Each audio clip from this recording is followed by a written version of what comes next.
Hey, Undisputed listeners. Before we start the show, I wanted to tell you about our brand new Fox Sports app and website, foxsports.com. Reimagined for the modern sports fan. Go ahead, download the new app right now. You don't even have to pause this episode. Every day on the new app and website, you'll see the top stories in sports, plus a rich world of written content, videos, social media, and analytics to give you a 360-degree view of the most important stories of the day. Streaming live TV has never been so easy or elegant. Every Fox Sports game, including all pregame and postgame shows, are just one click away. For the extra invested fan, we also go deep with real-time wagering lines, trending prop bets, win probability, and key player projections. Download the new Fox Sports app or visit www.foxsports.com now. Let's start the show. Welcome to the Undisputed podcast. I'm your host, Jenny Taft. This podcast is the full show from today's episode of Undisputed from start to finish. We've got a busy slate, so skip Shannon. Let's get to it. Good morning. Welcome to Undisputed. We are live from LA. I'm Jenny Taft here with Skip Bayless and Shannon Sharpe. Well, guys, it's Monday. Yeah. Oh, MVP. Oh, it's a great day for my Dallas Cowboys. They didn't play, so nothing could go wrong. And Daniel Jones pulled his hamstring, and the Eagles are going to lose to Seattle tonight, and we might just creep back into this thing. Are you celebrating the man got injured? Woo! No, it just happened. I just stated a fact. I can't help it. Way to go, Daniel. I'll knock on wood. As long as you're playing, you're still in the same spot. Losing. How are we talking about the Cowboys right now? I don't even know why we're talking about them bones. Some different quarterbacks. Patrick Mahomes, Tom Brady. Well, what about this? Mahomes was able to even his record at 2-2 against Tom Brady with a 27-24 win yesterday. Mahomes started out hot connecting with Tyreek Hill, who racked up over 200 yards and 2 touchdowns in the first quarter alone. Tom Brady rallied his team, outscoring the Chiefs 17-7 in the second half, but Brady's 2 interceptions and a 17-point deficit proved to be just too much for Tampa to overcome. So, Shannon, what % of the blame does Brady deserve? I'm going to give him 90% of the blame. 90% of the blame? Did you watch the game? I did. I watched the game, and I watched his first 4 drives. He had 1 first down and went out. He was 0 for 4 on third downs. I also watched him turn the ball over twice, and his defense didn't give up any points. For as many yards as they allowed. Are you going to let me talk, Skip? Go ahead. Come on now. No, go ahead.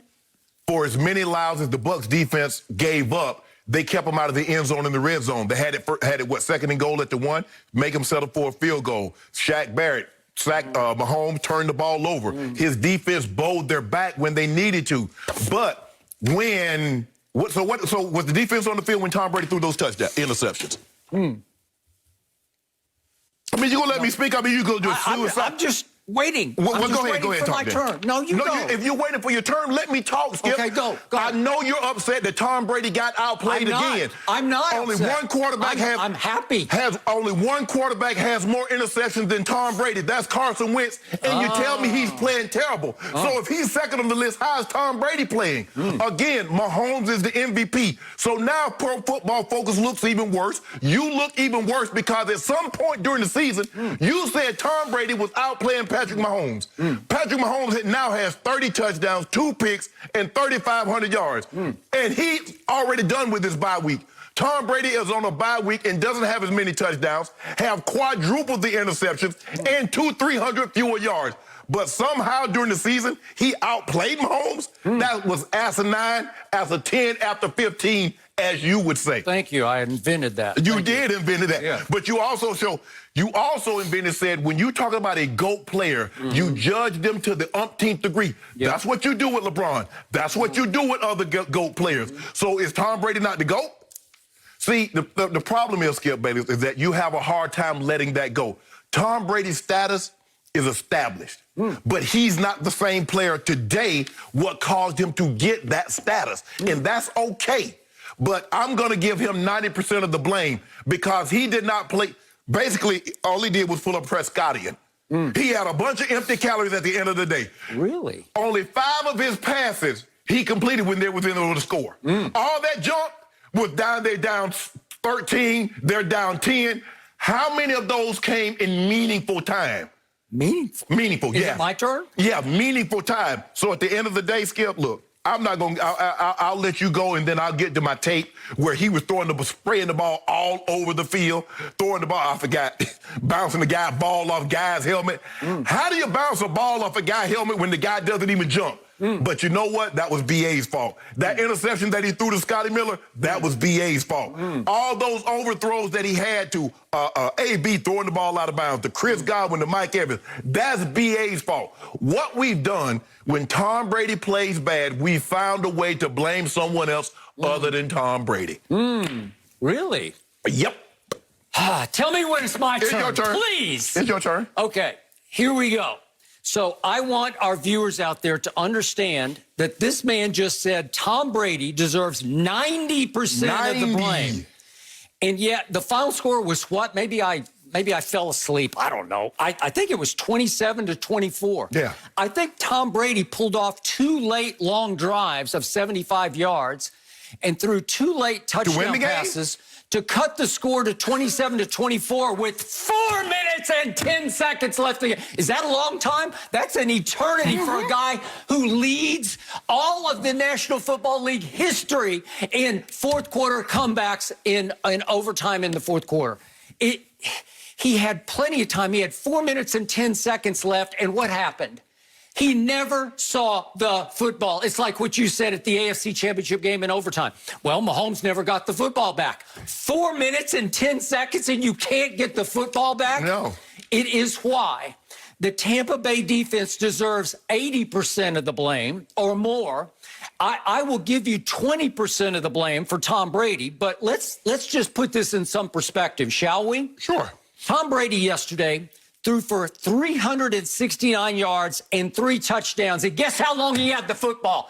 23 minutes. That means in 37 minutes that Patrick Mahomes had the football, he threw for 462 and 3 touchdowns.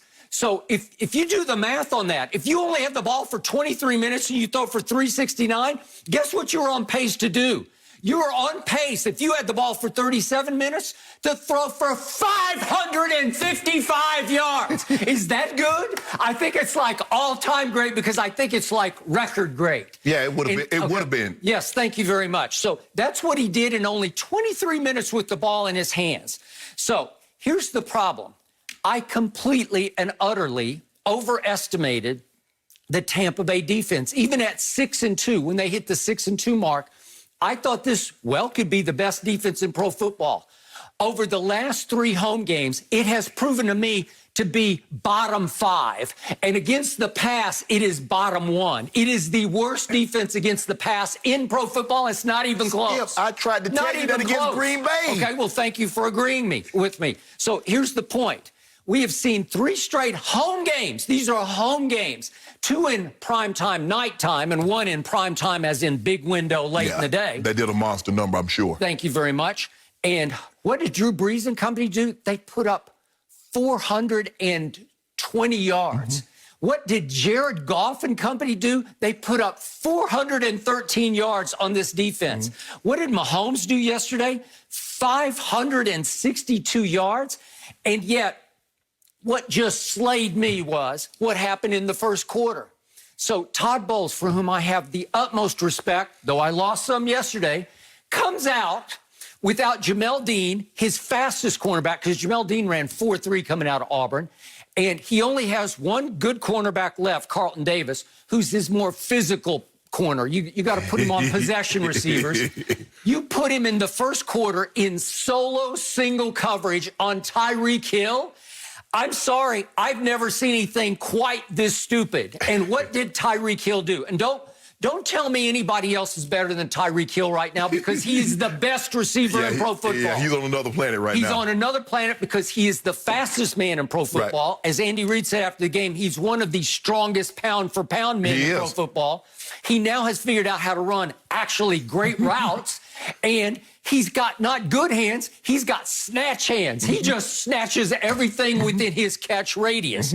So if you put Carlton Davis on him, it's like he's going to live at the Ritz-Carlton Davis for the whole first quarter, because that's what he did. He had the penthouse suite at the Ritz-Carlton Davis, and he caught 203 yards worth of passes in the first quarter. It's outrageously wrong. And if we could see the first one, Mahomes can't even get it far enough because he's so far behind Carlton Davis on the first touchdown pass. Mahomes heaves it as hard as he can, and look, Tyreek has to pull up and turn and backpedal to catch the football, and it's still a touchdown. He turned and backpedaled to catch the football.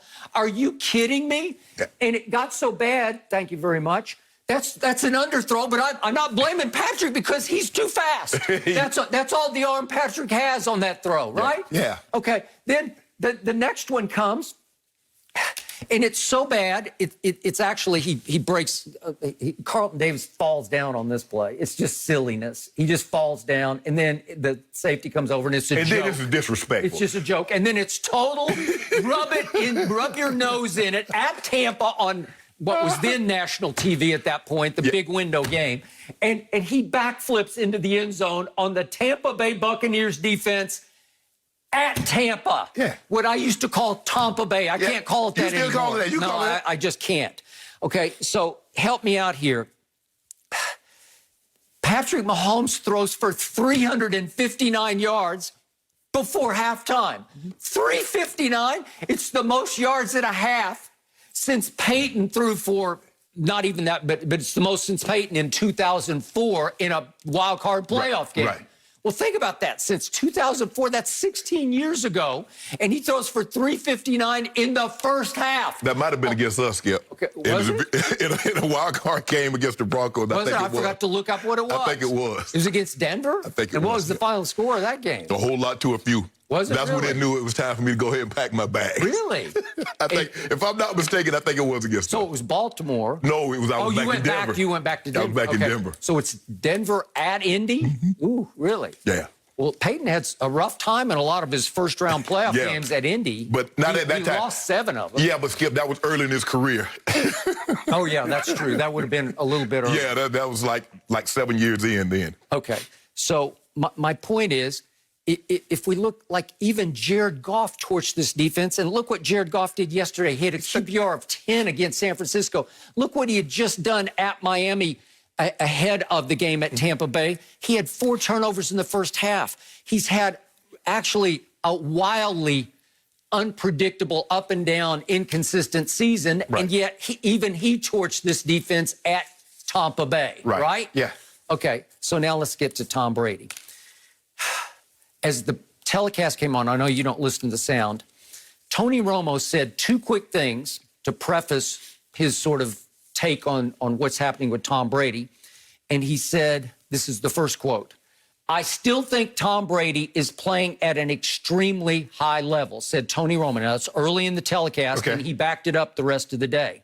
He also said, "We've got to get rid of this misconception he's lost arm strength." Well, I've been trying to tell you since day one this year, Tom Brady's arm looks even stronger this year than it did at New England. You had told me early in the year he's lost a lot of arm strength. How about you thought last year he'd lost arm strength? If we're going to get rid of the misconception that Tom Brady has lost arm strength, can we get rid of the misconception that he's still the same quarterback at 43 that he was at 33? Can we get rid of that? You see, first of all, this is what I know about quarterbacks when they're addressing other quarterbacks all-time great. They're not going to say anything because even when he threw those picks, I'm not so sure Tony Romo said they were his fault. That was the guy's fault because he had too big of a helmet. When he bounced it off his head, it was somehow Breeland's fault because he covered the receiver. They're not going to criticize their own, Skip. You know that. I know that. Before I get to all the great Brady yesterday, I will deal in order with your interceptions. Brady on a 3rd and 15 had just thrown a 44-yard pass to Chris Godwin. It was a bomb, and it hit him right there, right? So then it's the very next play, and either Arians and or Byron Leftwich, whoever calls plays, I don't know, but they're talking to each other. They call another bomb play because that's all they know to do. No risk it, no biscuit. They're making Tom Brady throw it farther and farther. Do you realize by about 1,500 yards, he leads this whole league in air distance? Nobody's even in his ballpark for throwing deep. Nobody in the whole National Football League has thrown as many deep balls as Tom Brady. So he should be leading the league in passing yards, right? Well, he's very close. No, he's not. Yes, in passing yards, he's second to Mahomes, but he's right there on his tail. But he on a bye week. Okay. So, all right. Well, okay. But guess who leads the league in attempts and completions? Tom Brady. Yes. Now, he hadn't had his bye week, but he's running away with both of them because all they do is throw it deep. Right. So they come right back with another one. Well, he had just beaten a double blitz because two blitzers came open on the Chris Godwin play, and he took both of them right in the kisser and got it away to Chris Godwin. Yes. Bombs away, and he comes right back, and they call another deep ball to little Scotty Miller. Well, guess what? Scotty Miller has lost his job. He used to be Tom Brady's favorite deep threat receiver, right? And he played only 10 snaps yesterday. So here's Brady. And guess who hits him right in the mouth again? This time, it's Honey Badger. Yeah. He gets completely free, rocks him right in the face, knocks him backwards as he's throwing, and he just doesn't quite get enough on a ball to a 5'9" receiver. It needed to be another yard longer. Breland's running with him. I still don't think it was even very open. Yeah, I don't even think even if it's a yard long, I don't think it's going to be completed. It would have just been incomplete. Correct. I will buy that. So then we come back the next series for the one in question. And what happens? Mike Evans is not good. He is great in the red zone. But in between, and those yards in between, the 60 yards between the red zone, he still has little to no rapport with Tom Brady. And he still doesn't really know how to play his position because on that play, here they come. They were blitzing Tom Brady crazy all day long.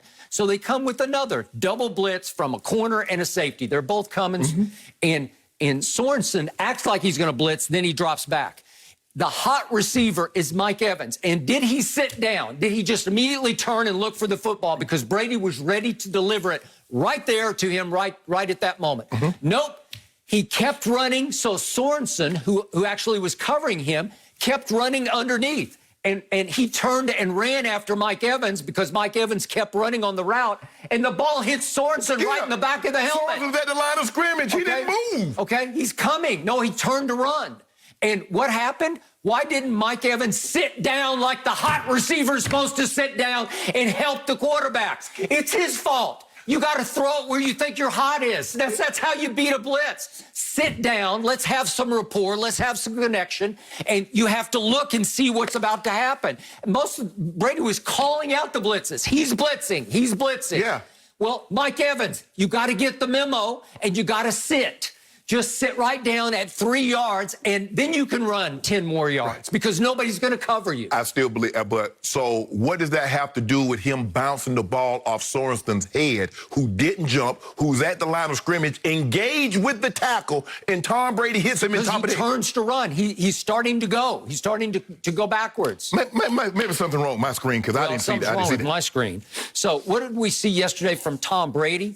Look at the completions he had. He had a 48-yarder to Gronkowski. He had a 44-yarder to, I just talked about, to Godwin. He had a 37-yarder that was more of a run after catch to Rojo. Then he had a 31-yard touchdown. It was a sweet throw, just dropping a dime to Mike Evans. And long coverage. He hit Gronk again. That was double coverage after. Well, actually, it's supposed to be cover 5, which is 22 man. Yeah. And the safety is supposed to be over the top, and that's why the corner's looking at him like, bro, where are you? What are you doing? Yeah. Was it not a sweet throw? It was a sweet, but Skip, you see, I noticed you keep saying all this, and you're talking about they only had the ball 23 minutes. But can you tell the people in their first 4 drives, when they go 3 and out on 3 of those drives? Thank you for bringing that up.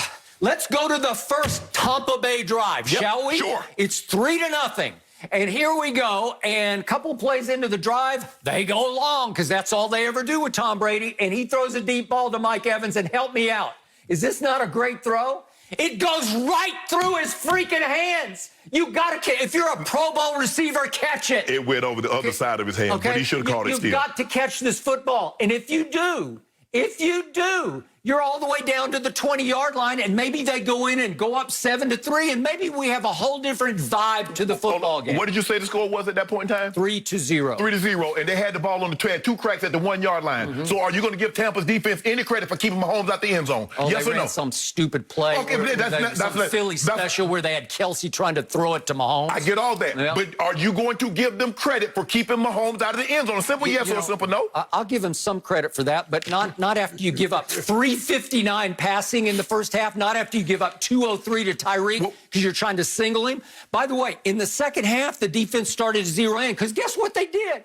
They actually doubled Tyreek and doubled Kelsey the whole second half. Yes. And guess what, Mahomes? You're superstar, runaway MVP. Yeah. He threw for 103 in the second half. Well, damage done. Too little, too late. Damage done. Yeah, damage was done because it was 17-0 after the first quarter, and he's back flipping over the freaking goal line. Well, so let me ask you a question. So when Mahomes scored, it's 3-0. Okay, Tom got the ball back.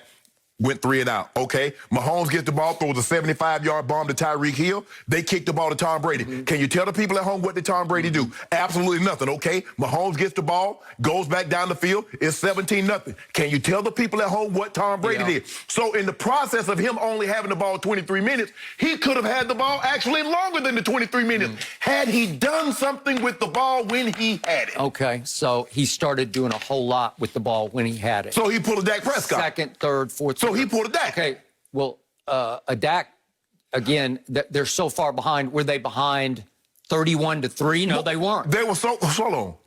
You think you can fall behind that team and then come back and overpower them? They did. They got it back. They were back 27-24 with 4 minutes and 10 seconds left. And help me out. Where was Todd Bowles' defense then? Whoa. All you need is one stop. Just one stop. Hey, I would not have bet against that guy with that hot hand. Tom Brady got a hot hand in the second half. You were in big trouble. And you're up here gloating today because you were sweating it. You're sitting there, please God, one stop. Don't give him the ball back. You actually thought they were going to get the ball? You thought they was going to get the ball back? Well, I didn't know because I don't trust this defense at all. But if they had just one little mistake, just give me a little something. Give that man, give number 12 the ball back. Against that defense, he would torch it. And that's why I'm surprised. But here's the thing. This is what I find so ironic with you and everybody like you.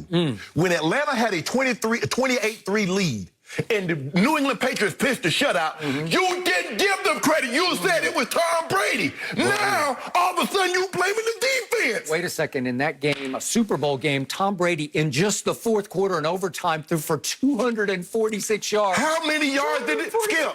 28-3 at the half.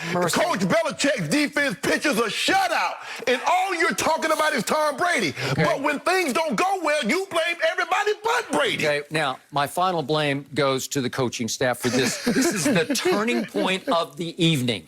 This is Brady hits Gronk for 48 yards early in the third quarter, and it goes all the way to 1st and goal at the 5-yard line. Yes.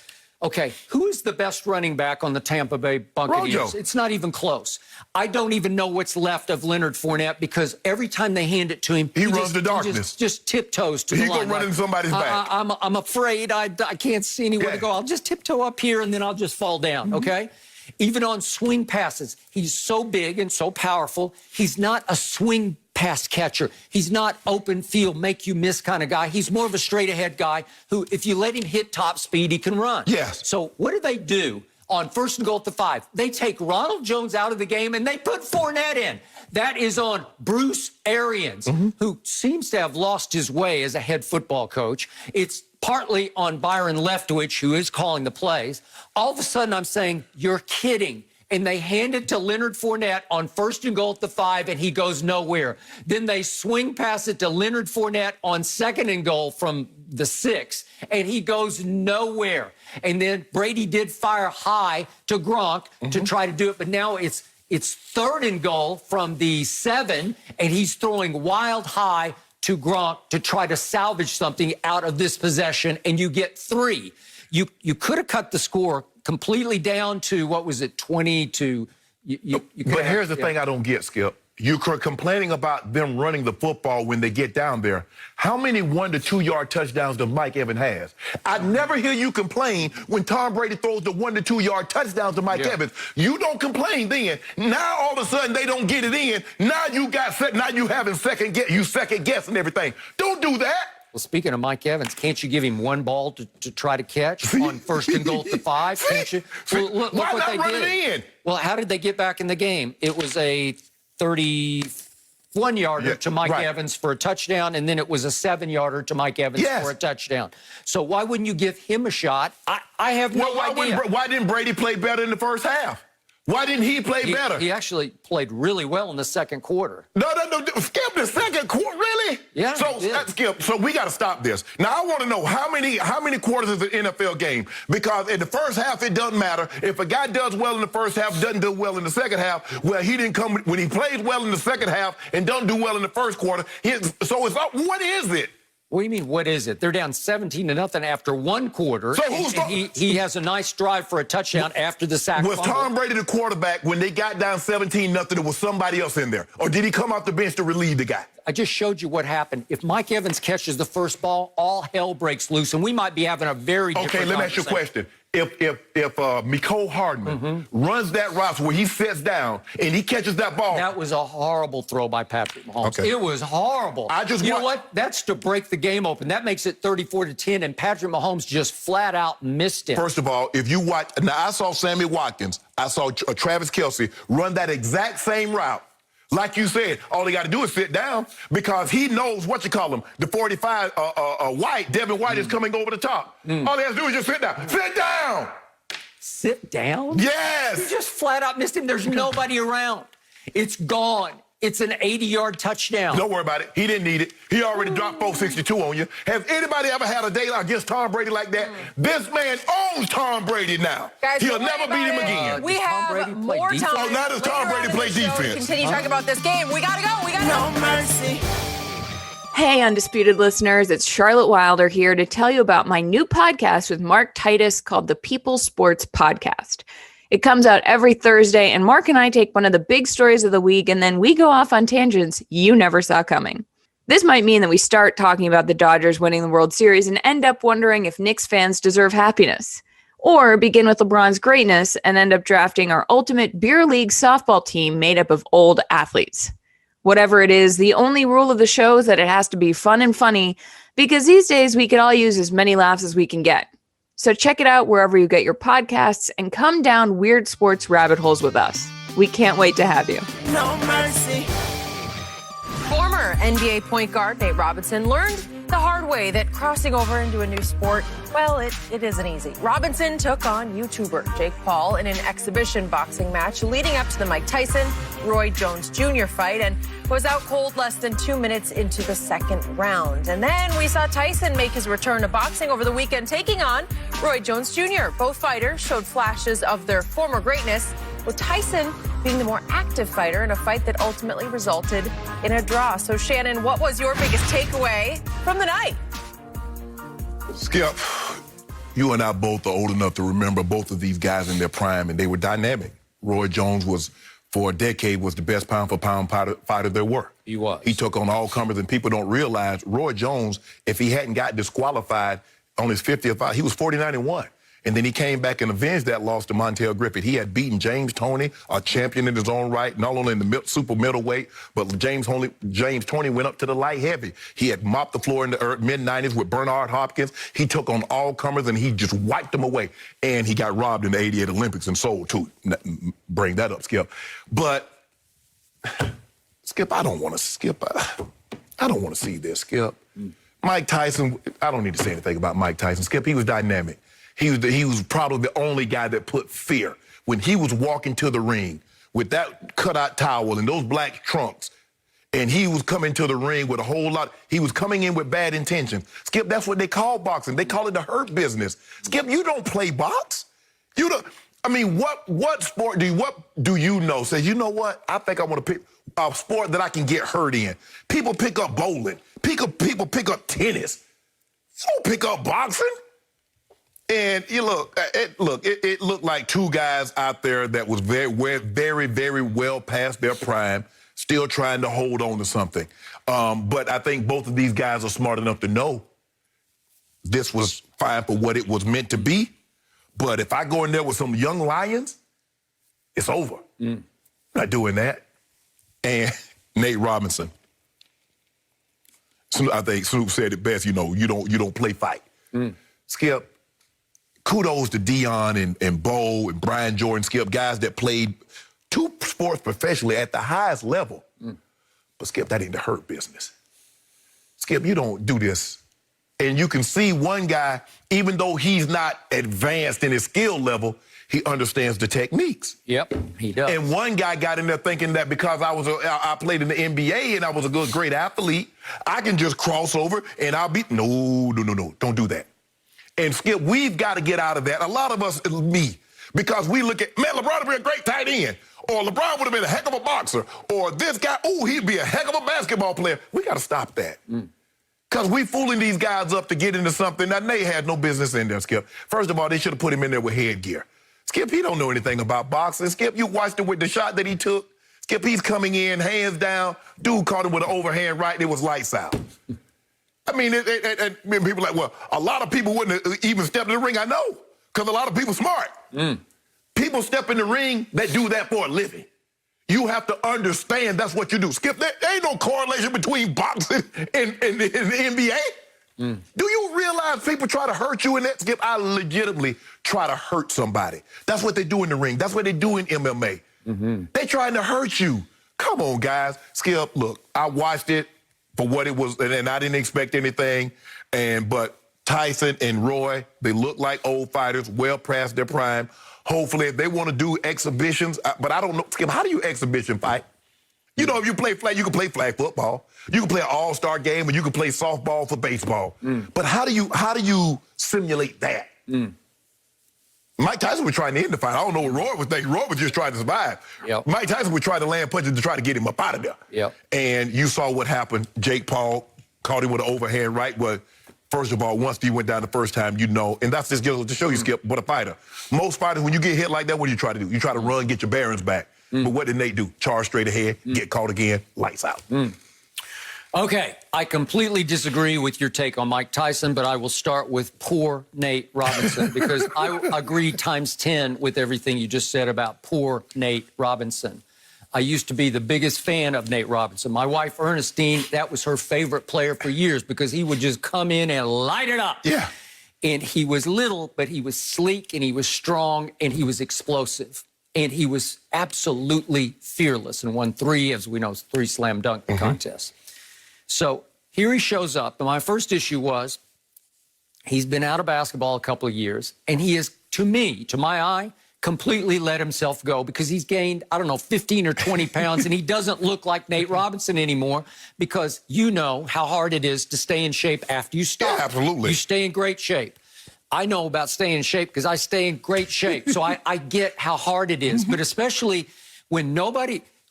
Your whole life, somebody told you, Shannon, you got to be in shape. Right. And all of a sudden, nobody is there to coach you or push you, and now it's up to you. You got to love working out to do it. Because if you don't, guys will say, man, I ain't got to work out no more. Nobody paying me. I'm out. Right? You exactly right. Okay, so poor Nate Robinson comes in, I don't know, 15, 20 pounds looking different to me. He's a little pudgy, little stomach hanging over. And I'm thinking, Nate, what happened? And then as soon as the bell rang for round 1, it was clear from the start he had developed 0 boxing skills. I don't know if he had a coach or somebody to train him a little bit. Skip, they taught him offense and taught him no defense. You do realize that there's 2, and you got to do both. Okay, so he played cornerback at the University of Washington, so he's got a football player's mentality, and he just attacked hell-bent like it was football. I'm coming after you. He's just going in, just flailing away.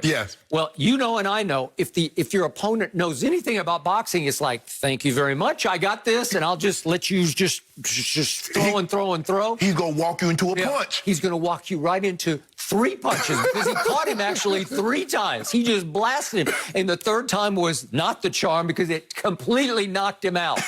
And I am not saying that Jake Paul, internet sensation, problem child, as they call him, is going to be the next Muhammad Ali because he's not. But I think that poor Nate Robinson viewed him as just some white boy Rick. Of course, just some, I got this. Look at him, I can do this. Plus, he's quite a bit bigger than Nate.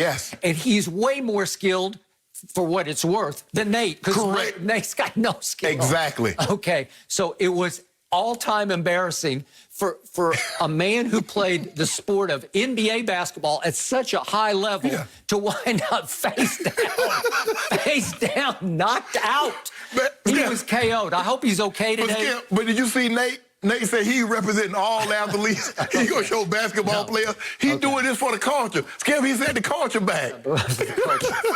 Lord have mercy. Okay, now on to Mike Tyson.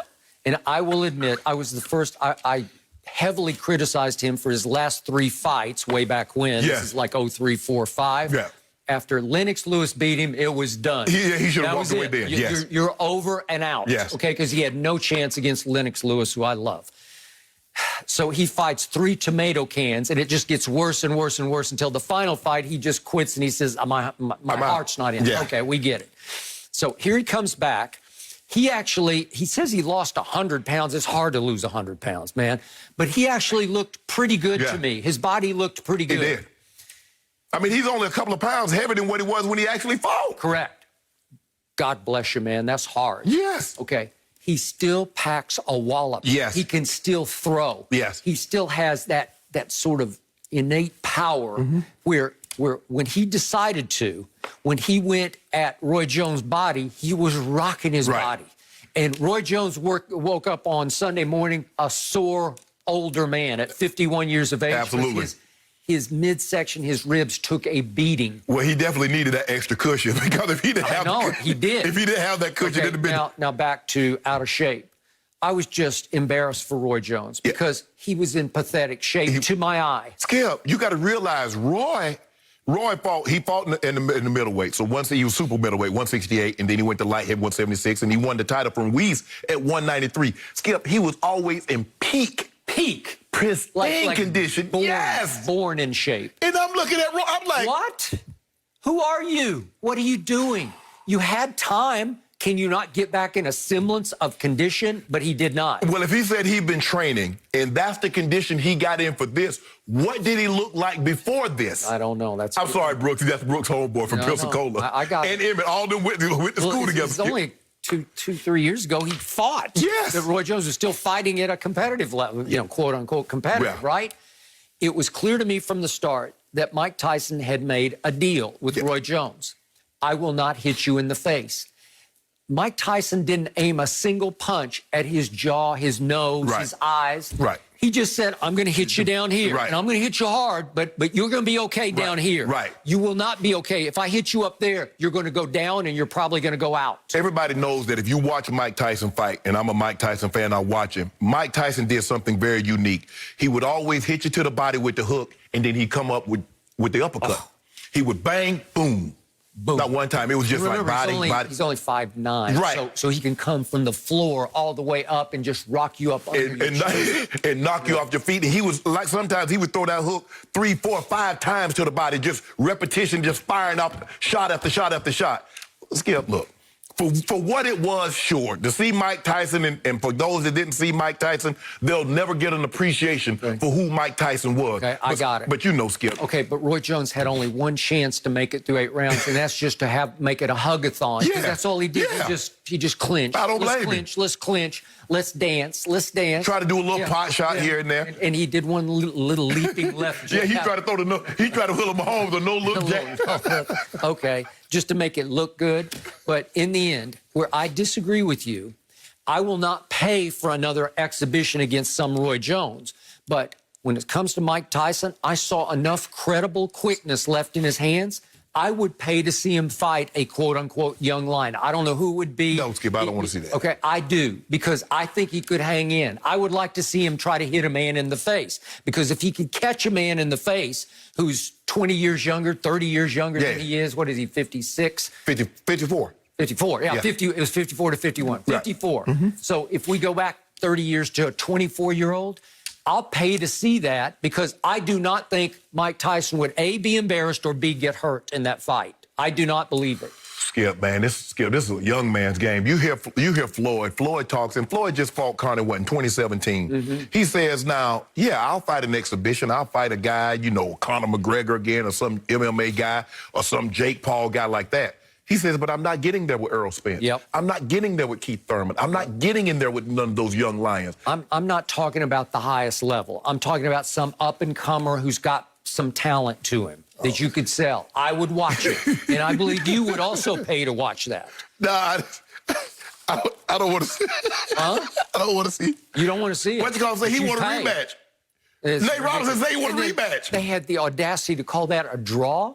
Oh, no, It was a complete mismatch. It wasn't no draw. So don't give me rematch when you just put on a mismatch. And another thing, Skip, I want these people to stop with, well, Shannon, you being hard and you guys are being hard on Nate. Nate chose this. Ain't nobody put no gun in their head and say, you got to get in the ring and fight this guy. You call that guy out. You the one that was did all this talking about you going to represent for the NBA players. You're going to represent for the athletes all across the world. You did that. Yeah. You went in there with no skill, no training, or maybe they just taught you offense. But, Skip, he didn't block not one punch with his glove. He didn't block one punch with his shoulder. You don't block punches with your head and win a fight. So don't get mad at us because you got in there. That took courage. That was foolish. Yep. I ain't trying to look. I play the sport, Skip. I'm good with this. Give you an example. You look at Greg Hardy. Greg Hardy does MMA. Is he as skilled as John Jones or George St. Pierre or Adesanya? No.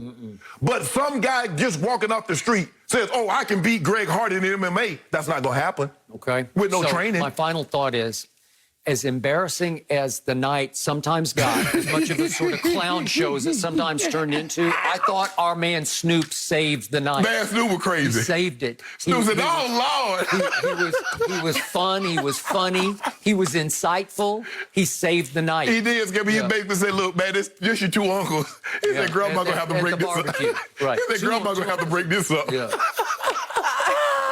What can't Snoop do, though? Like, the guy just man, the Nate Robinson skip, that was the all-time great commentary. Snoop said, Lord. So good. All right. Back to football. Enough of Mike. He got the attention he deserved. After several weeks of Bruce Arians criticizing Tom Brady's play, we now have a response from the 43-year-old quarterback. According to one source that is, quote, close to the QB, they say it's Arians who is deflecting blame away from himself and not helping out Brady with limitations by the coaching scheme. After the Bucs lost to the Chiefs, Brady said the reports of him not working with Arians were, quote, external noise. But the quarterback also cut his virtual press conference short after answering the question about his coach. So, Shannon, will Brady be able to make it work with Arians?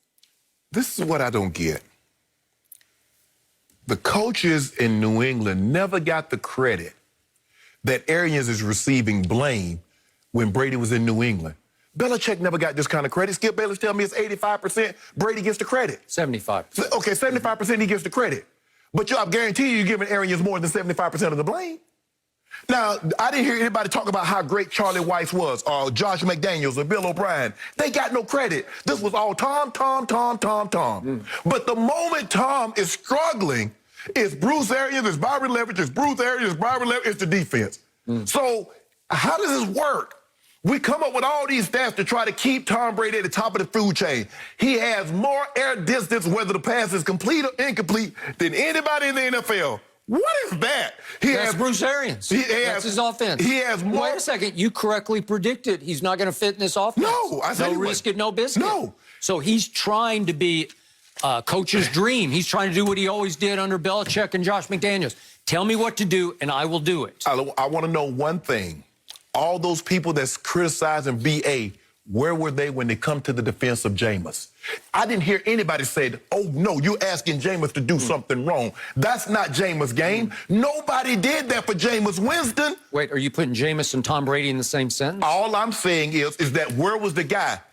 Where were these people that said this offense doesn't suit with Jameis, just throw the ball deep over and over and over again? Yep. There was no criticism for Bruce Arians then. All the criticism went to Jameis. Oh, Jameis is terrible. Oh, Jameis is terrible. Now Tom Brady has 11 interceptions. Only second to walking to a win is Bruce Arians' fault. Coaches never got the credit for Tom Brady's success like Bruce Arians is getting the blame for his demise. Now, that demise is an exaggeration, but his bad play over the last 3 to 4 weeks of the season, Skip. We haven't seen, Bruce Arians, we need to stop this, Skip. Tom can play, but the days of Tom outplaying the things that are going on bad around him, those days are over. We never say, oh, they got to run Rojo, and we got to shorten up this, and the defense got to be spectacular. That's not the Tom Brady that I know. Tom Brady could overcome. There's a reason why Tom went to Tampa, because he realized he wasn't the same guy. He'll never say it, But he went because that was a rising tide. You look at Mike Evans, you look at Chris Godwin, you look at Brady. That's a decent offensive line. It's not great, but it's decent. He had the worst receiving core in football last year, by all accounts. That's just not me. That's everybody said that. But he should. You see what Cam did yesterday? But he's completed, what was it, 9 passes? But he's supposed to do had more. A QBR of 7. So in other words, he's doing less with more. AB, he wanted AB. Yep, that's on him. I agree. So okay. Now, will Bruce Arians and Tom Brady work? I have concluded they will not work long term. He's trying to make it work this year, but I will bet you that sooner than later, Bruce Arians is going to be out. If Tom Brady is going to go forward next year, I believe it will be with a new coach. It could be Josh McDaniels. It could. I know how much you didn't like him as a head coach in Denver because it went down in flames. Yes. Am I right? It went bad. Okay. Quick. But I still say there's a good chance that he will be Tom Brady's offensive coordinator / head coach next year, and they will try to recreate more of the New England concept and New England chemistry in the locker room and Patriot way. But that was the only reason for my skepticism. I say, are you going to let him do what he did in New England, or are you going to ask him to take shots in the chop to try to throw the ball down the field? Okay, so back to him walking out of the press conference yesterday. He did answer the question the first time it was asked by Jenna Lane, who does a great job for ESPN covering the team. She asked a very fair question, and he gave a very detailed, fair answer.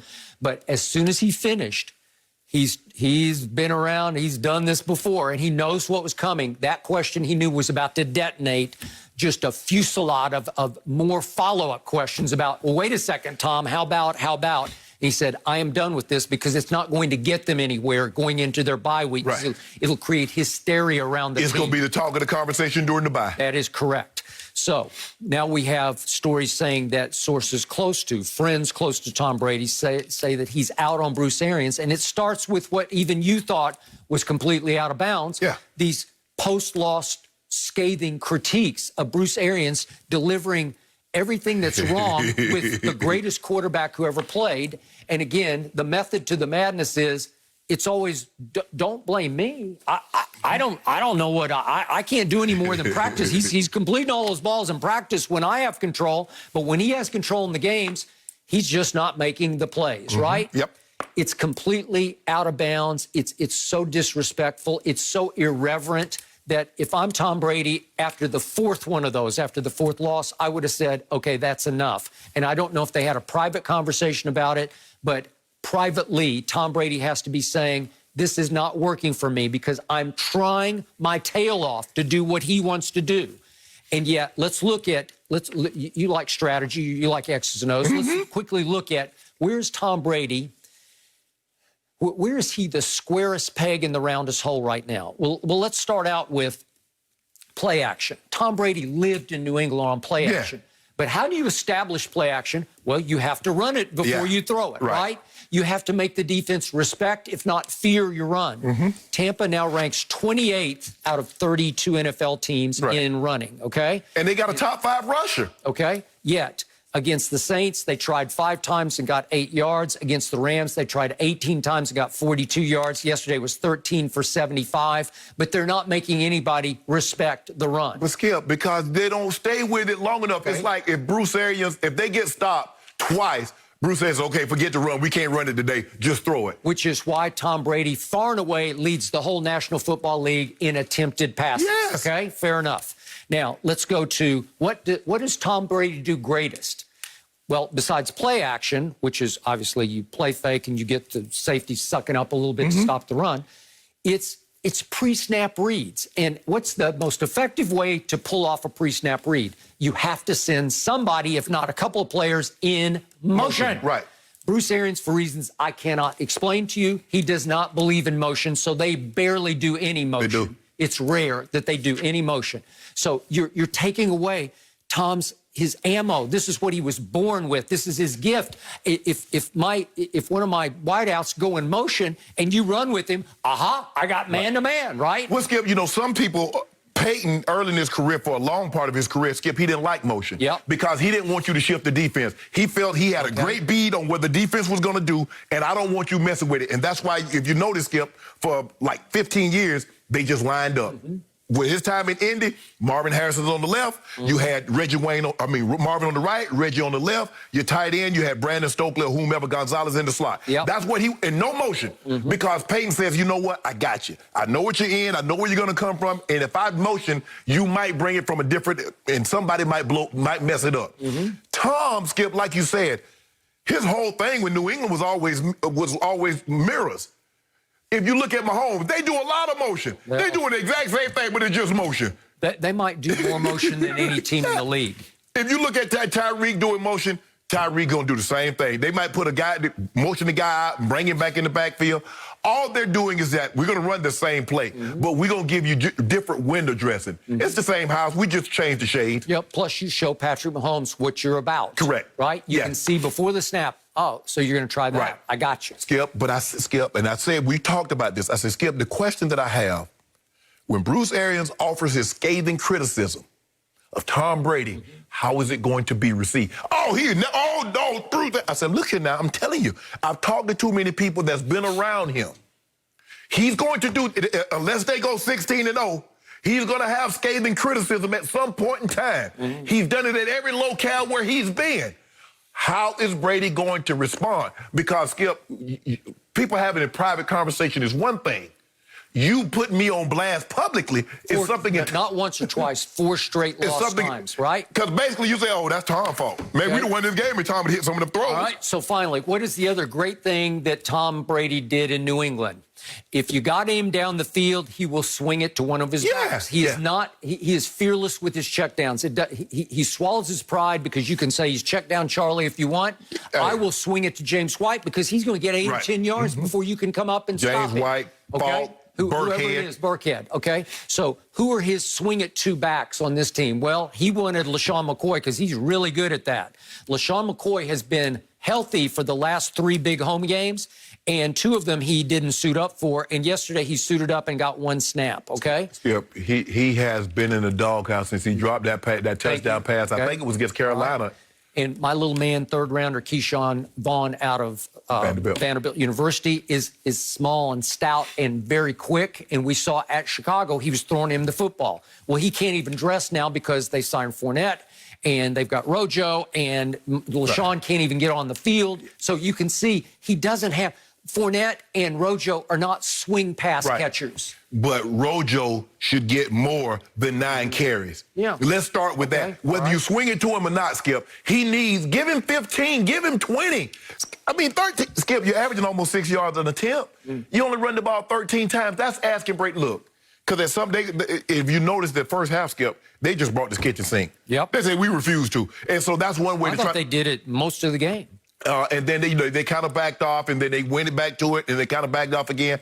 But Skip, you can't just ask Brady to drop back and throw it 40, 50 times. I got it. And when in New England did he ever have a defense as torturable as this defense? Never. Oh, never. So you like Joe Belichick defense now? Well, at least it was credible until last year. It was pretty shaky down the stretch the last 8 They games. were #1 in defense, Skip. But they were #1 going into the 8th game at Lamar, and they got blown off the field, and then it started to unravel. So the point is, the defense is clearly much worse than it ever was in the Yes! And finally, I'm not sure this team can make the playoffs going the way it's going on defense and with the offensive concepts, because look what they got left. They got a bye week to the Vikings coming to Tampa. Kirk Cousins pulled it out yesterday. Yeah. You know, he's hit and he's missed, but I don't know if that's a gimme right now. Then it goes at Falcons. Did you see what the Falcons did to what's left of the Raiders' chances? Ooh, yeah. Yeah, wiped them out. And they got the Falcons twice because they got them at Falcons, and then they finish at home against Falcons. And then the 3rd game of the 4 left is at Lions. They should be able to win that one. I'm not sure about the other 3. So I hear people saying, oh, they're perfectly positioned at 7-5. I don't know about that. And if they miss the playoffs for sure, Bruce Arians is history. Skip, if you notice what they're doing is that out of putting those linebackers in space. Because Devin White and what you call them want to come down here. They want to thump people. Devontae Davis. They want to thump people. They want to thump people. So thumper is what we do. Okay, cover the tight end. Since you want to do all this hitting, cover him in space. Cover get on Tyreek. Get on Sammy Watkins. Yep. Because when you just line up in a pot, but Skip, the thing that really concerns me about the Chiefs, and it's been my concern all year, the short yardage offense. Skip, you got to be able to get 1 yard. Le'Veon's got to be able to get you one. Skip, they failed twice on 3rd and 1. Mm-hmm. They got to be able to get 30. You got to be able to get 31 and stay on the field. I got to tell you, their best third down back right now is Patrick Mahomes running. Seriously. He is. Seriously. Skip, you saw the option? Yep. He ran the whirly bird like at Oklahoma. That was sweet. That was Jamel Holloway. Yeah, that's what I thought. I said, that's Holloway. Yep. Mm-hmm. It worked. He's got a little quickness about him. Yeah, and then you see that escape artist he did? Pedal, spin around, and then shot back through the gap, and then outran JPP. I'm not seeing Kyler, but I'm seeing... Oh, he faster than Kyler. No mercy. Aaron Rodgers had no problem working through the Bears' defense last night. Rodgers had just over 200 yards through the air, but racked up 4 touchdowns and was not hit in the pocket once all night. Green Bay led by as many as 31 in the fourth quarter before Chicago got a few late scores to bring it to a 41-25 final. So, Shannon, how impressive was Aaron Rodgers? He's great. And, people wrote him off last year, and the Packers even took a quarterback in the first round. That's not going to play anytime for the very foreseeable future. And this is what I think Aaron Rodgers that's eating at Aaron Rodgers. Get me someone that's going to help us win right now. And then if you need to address this at a later date and time, because there's no guarantee by getting this quarterback, you're going to be any closer. You're as close as you're ever going to get to winning a Super Bowl. I'm your best chance. I'm your best option. And Skip, he was great, Skip. Another 4 touchdowns. Now he's 33 touchdowns, 4 interceptions on the season. First half, he was 15 of 18, 3 TDs, had 3 TD drives in the first half, scored touchdowns on 5 of his first 6 possessions. Game was over. And then when they're running the football, now Devontae dropped a deep ball that probably would have pushed him maybe, 255, 260, something like that. But 21 of 29, he had a 97 QBR yesterday, Skip, the highest of the weekend.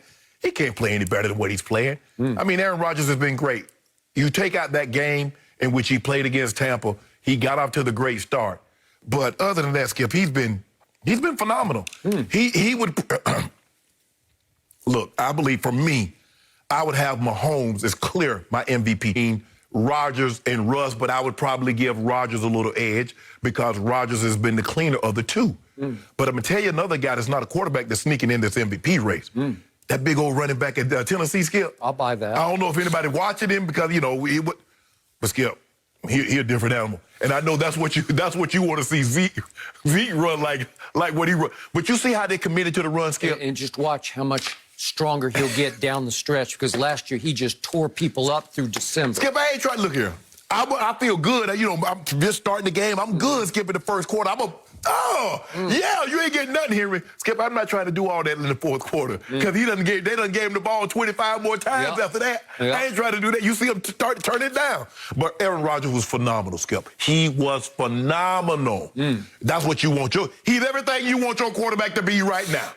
That's what you want your quarterback to be. My turn. Thank you very much.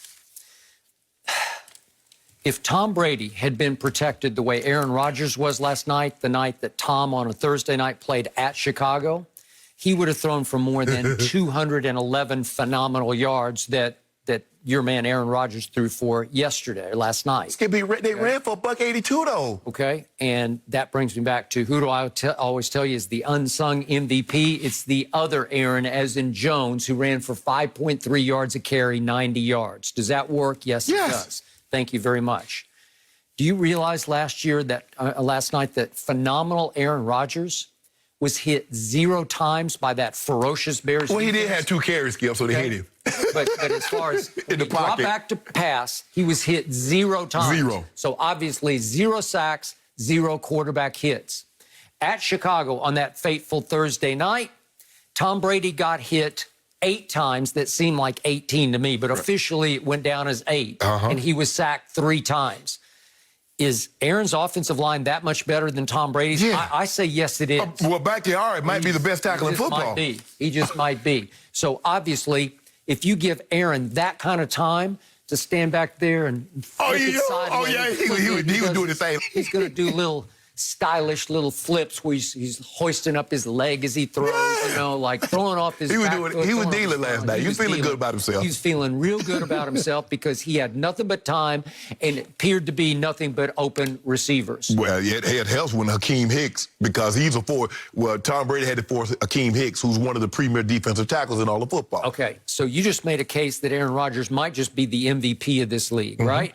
Okay, is this the same Aaron Rodgers who at Tampa Bay scored only 3 points in the last 3 quarters of that game? No, he scored no points. I'm sorry, that was the game he scored no points. He scored 10 in the first quarter, That's it. And it was 38-10 Tampa Bay. That guy? Yeah, and that's the guy. And he had 2 interceptions in that game, and he's thrown 2 interceptions since. Okay, was it the same guy who just a week ago at Indy had a 28-14 lead at halftime, and in the second half managed to score 3 late points? That was all. 3 total points, a field goal that forced overtime in which they lost. That's the same Indy who got blown off the field yesterday by the aforementioned Tennessee Titans. Hold on. While you keep talking, did he just hang 40-plus points on Chicago? The one that did the demolition job on your team that only got, 20 points, 17? Is that the guy? Because Khalil Mack and company did not show last night. Oh, they didn't show last night, huh? Well, they just got snuffed. Hey, hold on.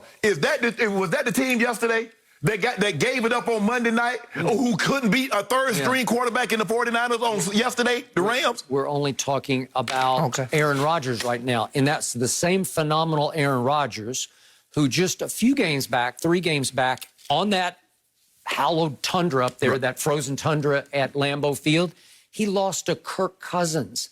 He lost to a Minnesota defense that Andy Dalton shredded at Minneapolis. Whoa, hold on. What? So how could you lose to that team? So tell the people at home what Cook did to the Packers defense. Tell the people at home what Phillip Rivers did to the Packers defense. Now, see, what I'm noticing now, when Aaron Rodgers lose, you don't mention his defense, but every time Tom Brady lose, that defense is pathetic. And then just a couple of weeks back, on that frozen tundra of Lambeau Field, Jacksonville went in there, whose GM was finally terminated last night because they are so bad. Jacksonville went in there and should have won the game and barely lost the game 24-20. And Aaron Rodgers is complaining about, we need more songs. We need, through the PA system, we don't have enough energy in this building. I see it we last need to play Roll Out the Barrels. Right? You see it last night? He's on the big screen. He's on the big screen talking about.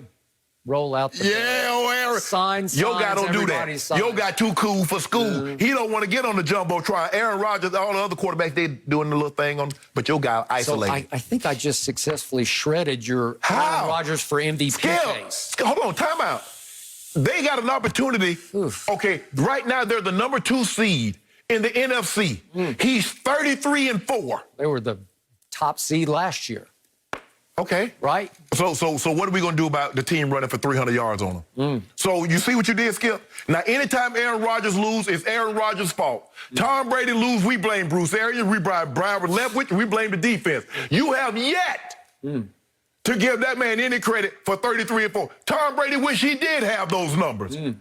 Let me guess. He got protected. Let me guess. Aaron Rodgers got more talent receivers. He got more talented receivers than Tom Brady. Because that was the argument that you used last year. He's got one that's more talented than anybody that Tom Brady has. Really? One is way beyond anybody. Oh, he had more talent than AB, huh? Yeah. So why you want him? Have you been watching AB? I'm glad you brought that up. Yeah. By the way, AB's going to be a problem here pretty quickly because he was nowhere to be found yesterday.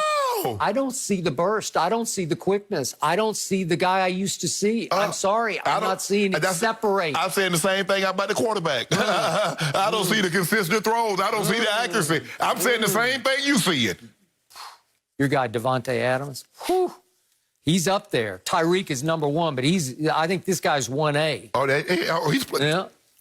The thing that... And Tanyan, the tight end, Aaron doesn't just like him. He just loves him.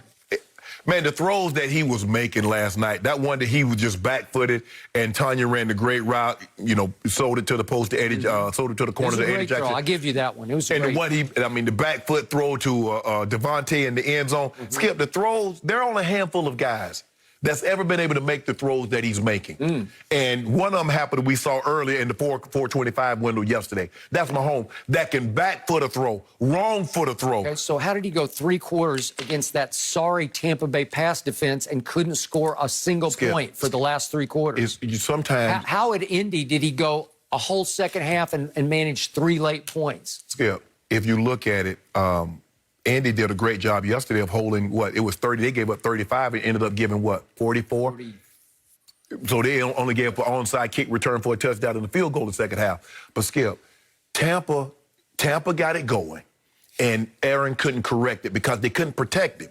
And I told you this. I didn't second guess this. I told you, I said, Skip, that secondary can be had. I said, that secondary is not good. I said, if they don't get pressure, they done. I said, and what do we see? When they couldn't get there, now they started dialing up the pressure, and Shaq Barrett started getting home, and you saw Ndamukong Suh started getting there, JPP started getting some pressure, and they wait. But if they can't get any pressure initially, the secondary is average. The secondary is average, you know that. But get this man credit, Skip. This man is second in QBR. As a matter of fact, what did you got QBR? You didn't mention QBR yesterday. What you got QBR yesterday? 60. Is that good? Yeah, it's 10 points above average. 10 points. So what was Should have been a Mahomes? little better. Well, my homeboy had a 91. 90, leading. He's running away with the QBR. I cannot wait to give him a grade for yesterday because there were some holes in his. Yeah, I'm gonna give him a grade. There's some myth making here with Aaron Rodgers. But I know these are grade your guy getting. I just poked some big old holes on your. I give you MVP one case. guess to what you think your guy's gonna get with that Prescottian effort. How about a Z? Oh. That Prescottian. Ooh, is that what it is? Yeah. Okay, all right. No mercy. Patrick Mahomes was able to even his record at 2-2 against Tom Brady with a 27-24 win yesterday. Mahomes started out hot, connecting with Tyreek Hill, who racked up over 200 yards and 2 touchdowns in the first quarter alone. Tom Brady rallied his team, outscoring the Chiefs 17-7 in the second half, but Brady's 2 interceptions and a 17-point deficit proved to be too much for Tampa to overcome. Fox Sports NFL analyst Michael Vick is joining us now. So, Mike, good to see you. Question for you. What % of the blame does Tom Brady deserve? I say Tom deserves 50% of the blame and the other 50% to the defense. First and foremost, in the opening drives, they just stalled. They stalled out. It was a lot of 3 and outs. And the one thing you couldn't do against the Kansas City Chiefs was go 3 and out and give the ball to Patrick, because 9 times out of 10 it's going to result in points. On the defensive side of the ball, we knew they was going to have to stop Patrick to the best to the best of their ability, and it just didn't happen. The game plan wasn't built to stop Tyreek Hill. It wasn't built to stop Sammy Watkins. Both of those guys showed up, and Travis Kelce showed up as well. So, when you look at it in its totality, Tom Brady needed to do more on the offensive side of the ball. The entire offense needed to do more in order to keep Patrick Mahomes and that dynamic offense on the sideline and not on the field. And that wasn't the case. So, 50% goes to Tom, 50% to the defensive side of the ball, because they could not stop Patrick Mahomes. They could not contain Tyreek Hill.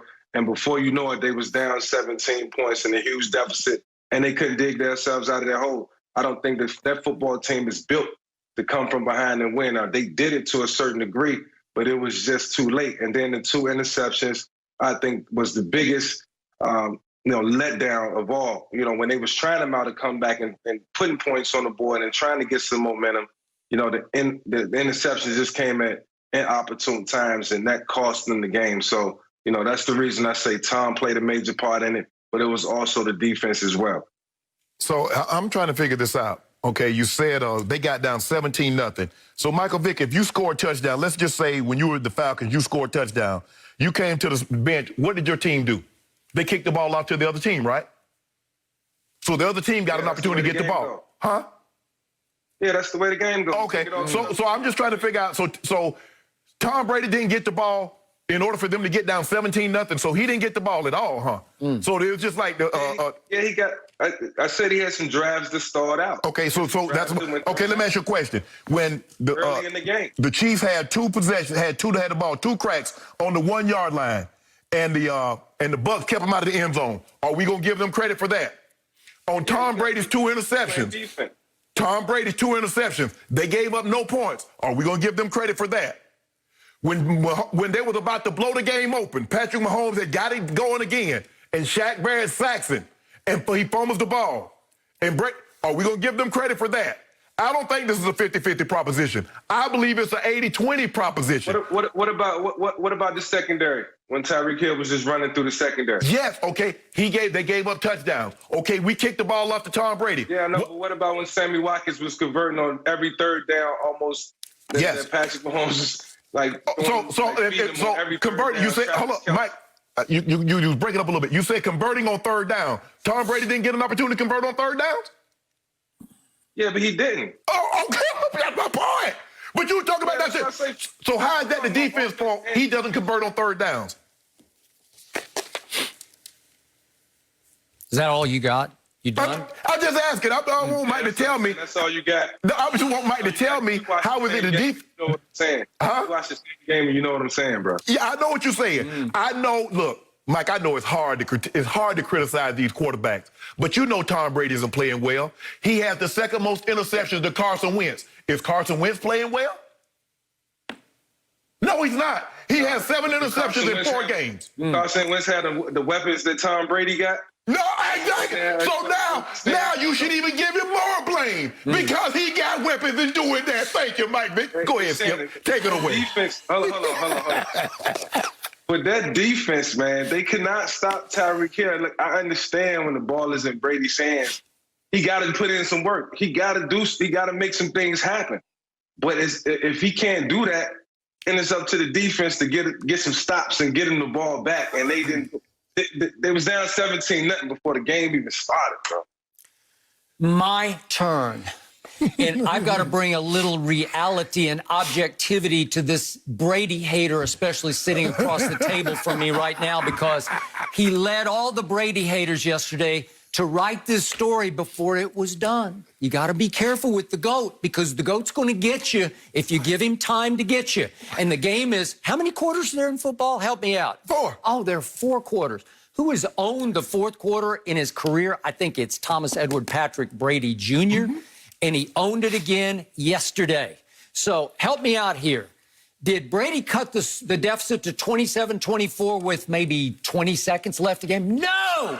He cut it to 27-24 with his second long 4th quarter drive and touchdown pass with 4 minutes and 10 seconds left in the football game.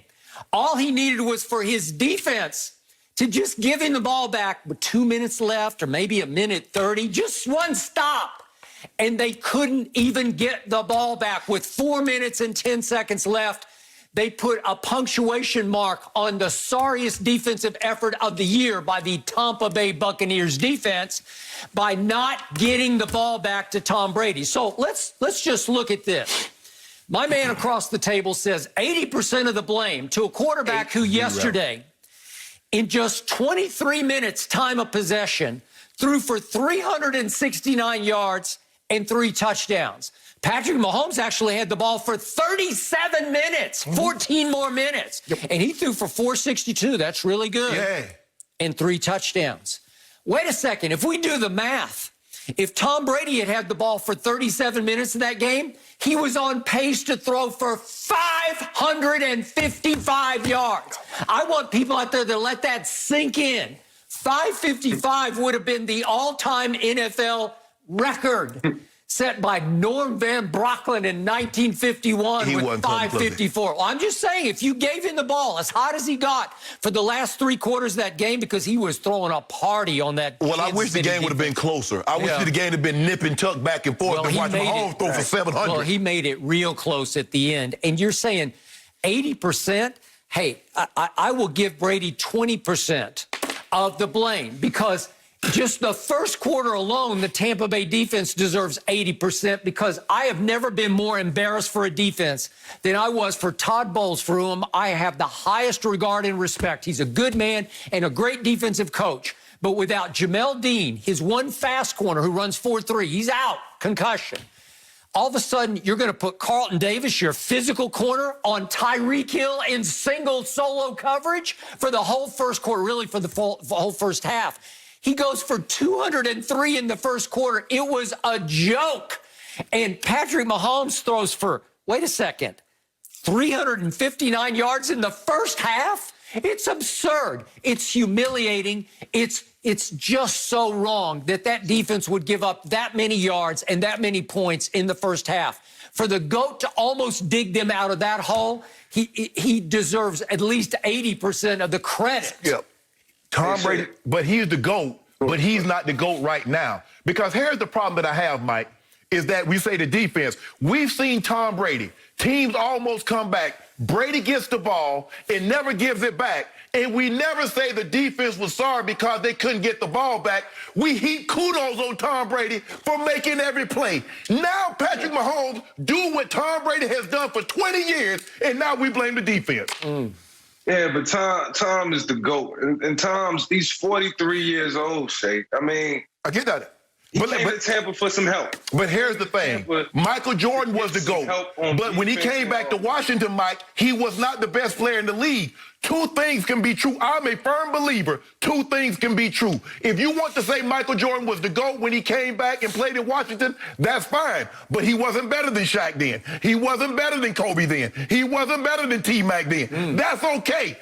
Tom Brady can be the GOAT, but it's not comparable. He can't touch my homeboy's shoes right now. You know that. Who leads the league in completions right now? Help me out. Who leads the league in attempts?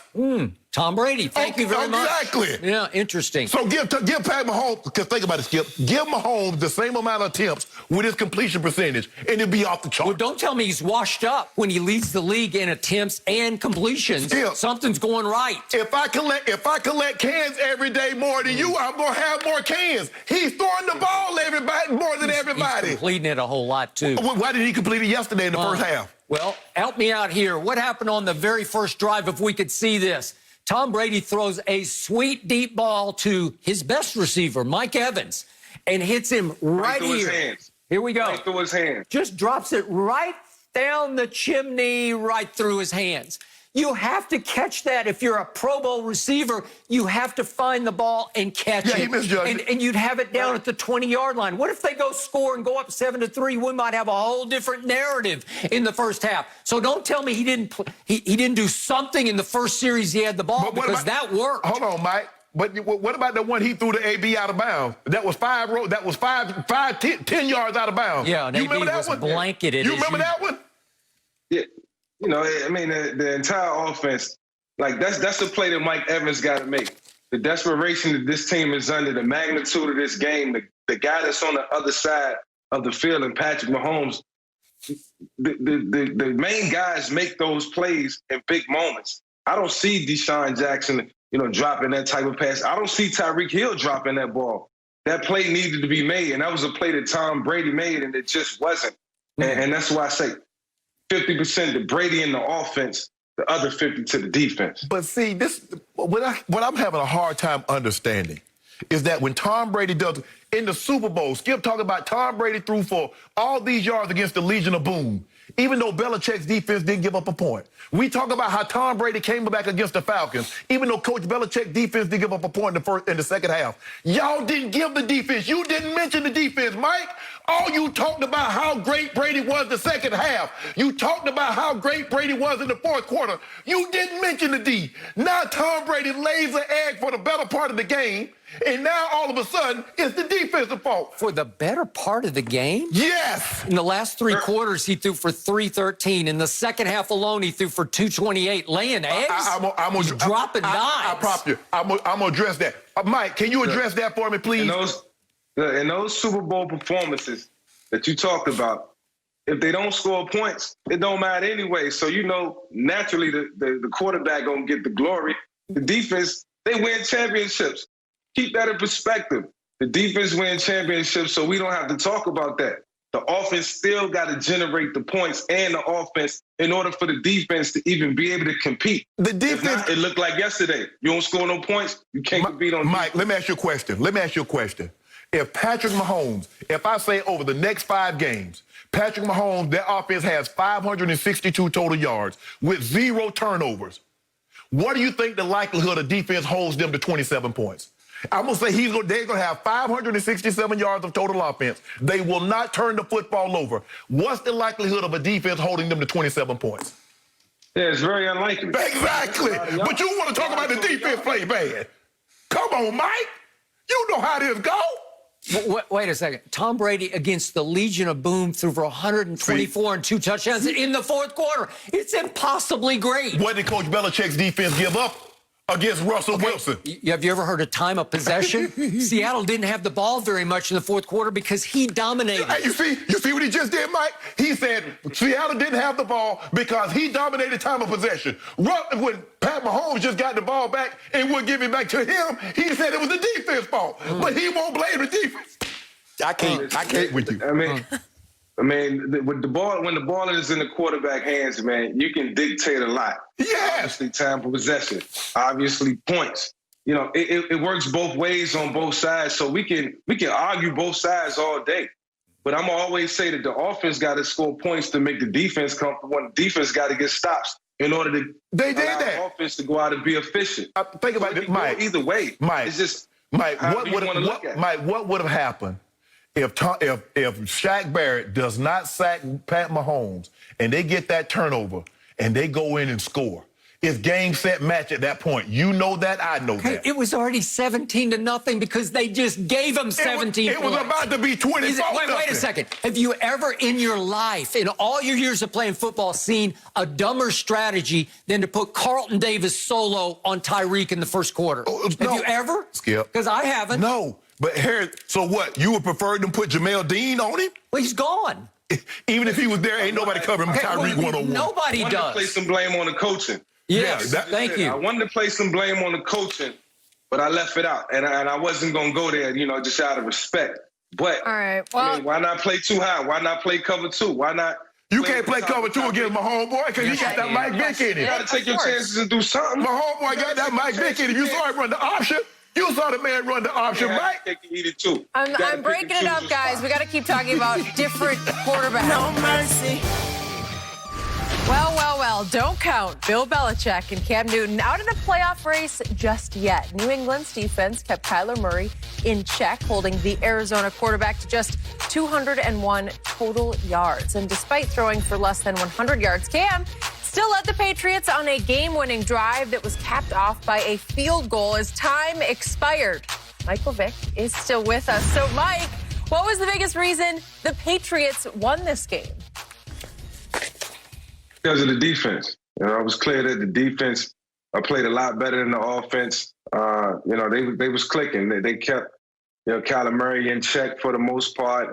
Bill Belichick seemed like he put the same game plan together for Kyler that he did for Lamar. And it worked for the most part. Kept the game close. Kept Kyler from being dynamic, so to speak. And he gave him problems in general. Kyler is nursing the shoulder injury, and I think that probably has some type of effect on the way he threw the football. It takes a while to warm up when you have that AC joint sprain in your throwing shoulder. So to Kyler's credit, that could have made a difference. But all in all, when it all came down to it, the Arizona Cardinals still had a chance to win the game. Their kicker missed their kick.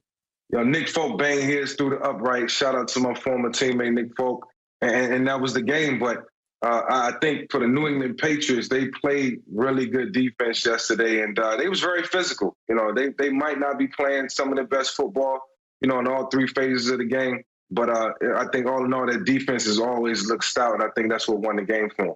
I agree. I think Stephon Gilmore being back, because now, Skip, you say, okay, Steph, you got D-Hop. Now we're going to rotate, we're going to play coverage, we're going to keep our eyes in the backfield to make sure we don't let Kyler Murray get loose. And I thought they did a great job of containing Kyler Murray. I've never seen anything like this before. I can honestly Skip. Cam was 9 of 18 for 84 yards. They sacked him 3 times. They picked him twice. And they never had a drive in which they gained at least 50 yards in any drive the entire game. And they won.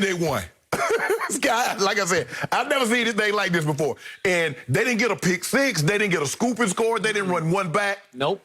I've never seen anything, but you have to give Coach Belichick credit. And like Mike said, that Kyler's shoulder, but I just thought on some of those third down runs, Skip, instead of giving the ball to Drake, I'm gonna leave the ball in Kyler Murray's hand. Yep. Kyler, you got to make something happen, bro. I'm not letting Kenyon Drake My best, if you look at yesterday, Skip, at the end of the game, what did Andy Reid do? He handed the ball off. He could have handed it off. He said, no. Mahomes, you got us here, bring us home. Kyler Murray is your best, Skip. He's not a running back, but he's your best runner. He is. And I've got to find a way to keep the ball in his hands. On 4th and 1, Kyler Murray's going to keep this ball. Okay. I'm going to give him a run-pass option. I got it. I am with Michael Vick. Kyler is still nursing an AC joint sprain, and I think it really bothered him yesterday because I know Kyler Murray's game. I watched every snap he took at the University of Oklahoma. I have not missed a single game in pro football that Kyler has played. I even saw some shots of him warming up yesterday, and he couldn't throw the football. He's lost velocity, and it's hurt his accuracy a touch. And it was cold. And it was the last thing you need. You don't need that.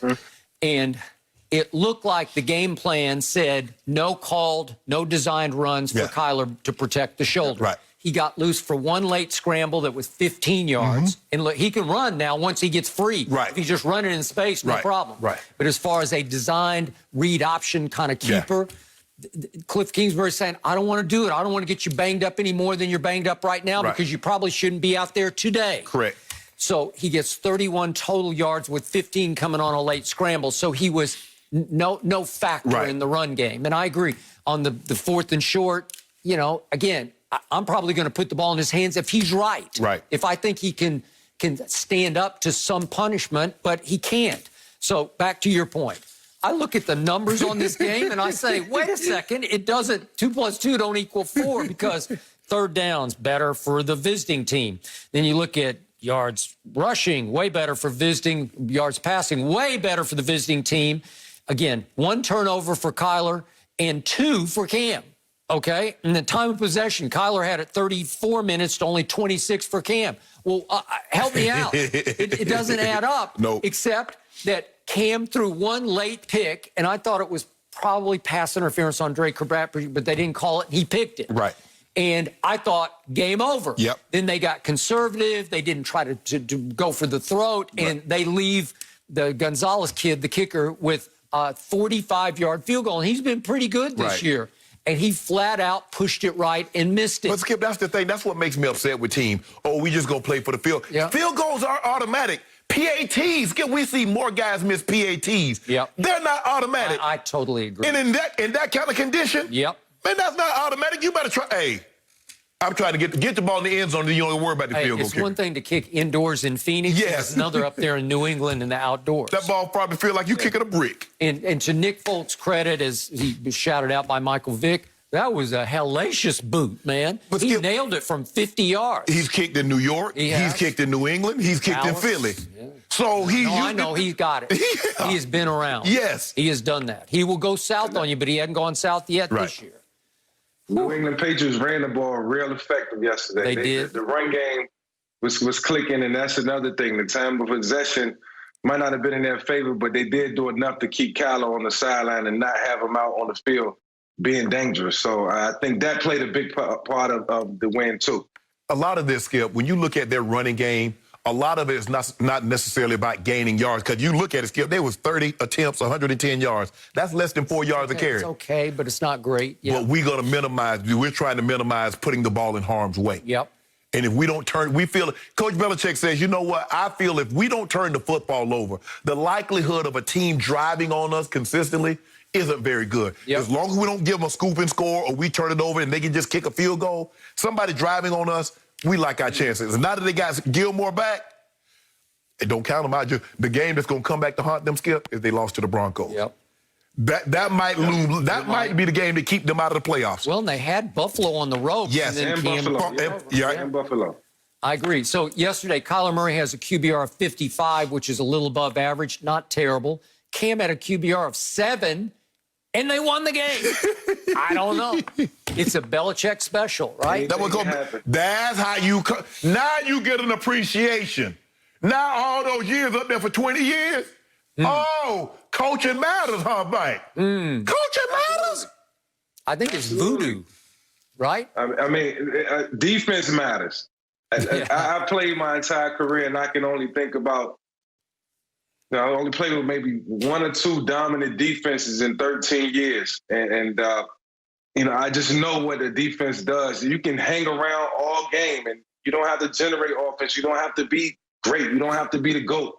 You can find ways to win, and that's what happened in New England for years with Tom and Bill Belichick. So, it's still evident that he's still a defensive guru, and it showed. I be thinking about that. I say, man, what if Patrick Mahomes had defenses like Tom Brady had for just 15 years? Or Aaron Rodgers had defenses like Tom Brady had for 15 years? Or Peyton Manning or some of these Marino. What could they have done if they had comparable defenses for the same length of time? Wait a second. Kansas City is 7th in points allowed. Is that good? That's top 10. Yeah, but I'm saying, Mike, that's what I'm saying. If you have those type of defense where you top 10, you top 5. Yeah. Can you imagine if my homeboy had a run for 15 years? He's going to have a defense that's going to be in the top 10 or top 5 for the next 15 years. How many Super Bowls do you think he wins, Skip? Well, if he continues to throw in Super Bowls a late third quarter and an early fourth quarter interception the way he did against San Francisco, I don't know if like your guy did yesterday? Yeah. Like your guy threw 2 picks yesterday? That was in the Super Bowl. Super Bowl. He got away with it because the opponent was Jimmy G. So Brady never thrown a pick in the Super Bowl? Yeah. He's thrown a couple, but not many. Hey, he threw a pick 6 against Atlanta. Yeah. Okay. As many as the other guy. My guy clean. My guy clean. Skip, you know my guy's on pace to throw for 43 touchdowns and 5,000 yards. 43 and 2. Can I interest you in that, Skip? We'll talk about that in a minute. Mike, it is always a pleasure. Thank you for helping me with these two. I appreciate it. No mercy. Well, Saturday, it's the fight event of the fall is undefeated. Errol Spence Jr. takes on Danny Garcia for the World Welterweight Championship. It's available on pay-per-view or buy the fight on foxsports.com/PPV and watch on any screen you want.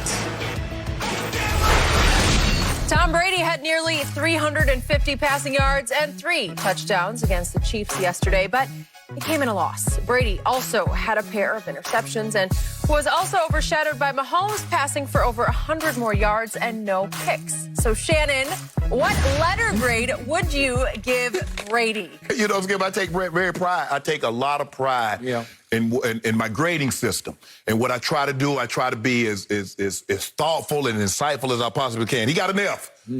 F! Prescottian at best. Because we've seen this over the last couple of years from you-know-who, Skip Bayless. Now, this is what I want people to understand. Tom Brady threw for 345 yards. 327 of those yards came when he was down by double digits. So only 18 yards came when the score was within the score. 18, is that good? Wait, do you get to play 4 quarters or just 3.5? Yeah, I wonder where he was down. So when Mahomes and Hills came out the game, what did Brady do, Skip? He had 4 drives. 1 first down, 0 for 4 on third down. The first 3 quarters, he had 10 points. Only 2 drives, Skip Bayless, it was 2 or more first downs. Only 2 drives through the first 3 quarters. Now, this is what Skip would have you believe. Now, he was like, oh, the Chiefs' defense. This is the same defense that gave up 40 points and 31 points to the Raiders. The Raiders got 6 points yesterday against the Falcons. Yep. The Falcons blew a 39-20 lead. The Falcons blew a 17-point lead to Chicago. Can they score? This is the same defense that gave up 31 points to Teddy Bridgewater that Skip Bayless told the people at home Teddy Bridgewater and Derek Carr outplayed Patrick Mahomes twice. You can look this up. The Chiefs are ranked 7th in points allowed in the National Football League. 7th. Whoa, Skip. I'm just trying That's credible. I'm trying to figure out how can Derek Carr get 71 points, average 35 points, and your guy, GOAT, get 24. Teddy Bridgewater just lost to First Cousins. He got 31 against that defense. And your guy got how many? 24? The GOAT? 2 horrible interceptions. Debilitating. He bounced the ball. Skip, so here's the guy. So in other words, Tom Brady asked the official, I need you to measure his helmet because I think his helmet's too big because I bounced it off his helmet even though he was engaged with my offensive lineman. A horrible pick to Scotty Turner. F. And he got this F the old-fashioned way, Skip. He earned it. You know, if you're not careful, you're going to get your Hall of Fame credentials yanked. You're going to be barred from having a bust in the Hall of Fame if you continue to give Fs on this show. So I realistically and objectively will give Tom Brady a B for his effort yesterday because it should be a B plus, maybe even an A minus. But I'm going to be very objective and stick with a B because all he did was bring them back from a 17-0 deficit to within 27-24 by 2 fourth-quarter long drives of 75 yards with 4 minutes and 10 seconds left in the game. Is that good? It's not good. It is great. All he did with only 23 minutes time of possession was throw for 369 yards and 3 touchdowns. Mahomes had the ball 37 minutes to Tom's 23 minutes. And in 37 minutes, Patrick Mahomes threw for 462 and 3 touchdowns. Not bad, but not the pace that Tom was on, because if you do the math on this, Tom was on pace, if he had the ball for 37 minutes, to throw for 555 yards. That would have been the all-time NFL record. He could have. And I don't doubt he could have pulled it off if he had the ball for 37 total minutes. If he don't go 3 or 9 on third downs, he can be on the field for longer. So here's what Tom Brady did to get an F yesterday. He completed 5 passes of 20 or more yards. Is that good? It's great. The first one was 48 yards to Gronk that set up 1st and goal at the 5, but Arians sent in, I don't know why, Leonard Fournette, and they went backwards and got a field goal out of that. On 3rd and 15, Tom Brady threw 44 yards to Chris Godwin. It was the throw of the day, 3rd and 15. I think that'll work, and we should see that when we got time to see that, I think. Here's 3rd and 15 to Chris Godwin. Look at this throw. How Great about throw. this? Great catch. Man, great catch, great throw. Perfect ball. Then we got the 37-yard touchdown to Ronald Jones, but it was more run after catch. And then we got on 4th and 3, we got a 31-yard strike. This is 4th and 3, late in the game, 4th quarter. If we could see this throw to Mike Evans right up the rail. Watch the shot. Is that not sweet? Did that not hit him right in the perfect hand spot? That was the sweetest throw of the day. Another touchdown, then he hit Mike Evans later, 7-yard touchdown to bring them to win 27-24, and never got the ball back for the last 4 minutes and 10 seconds of the game, or you would have been cooked because he was cooking. I just want to make sure I'm hearing you correctly. So we're doing almost now. So, because this is what I was told.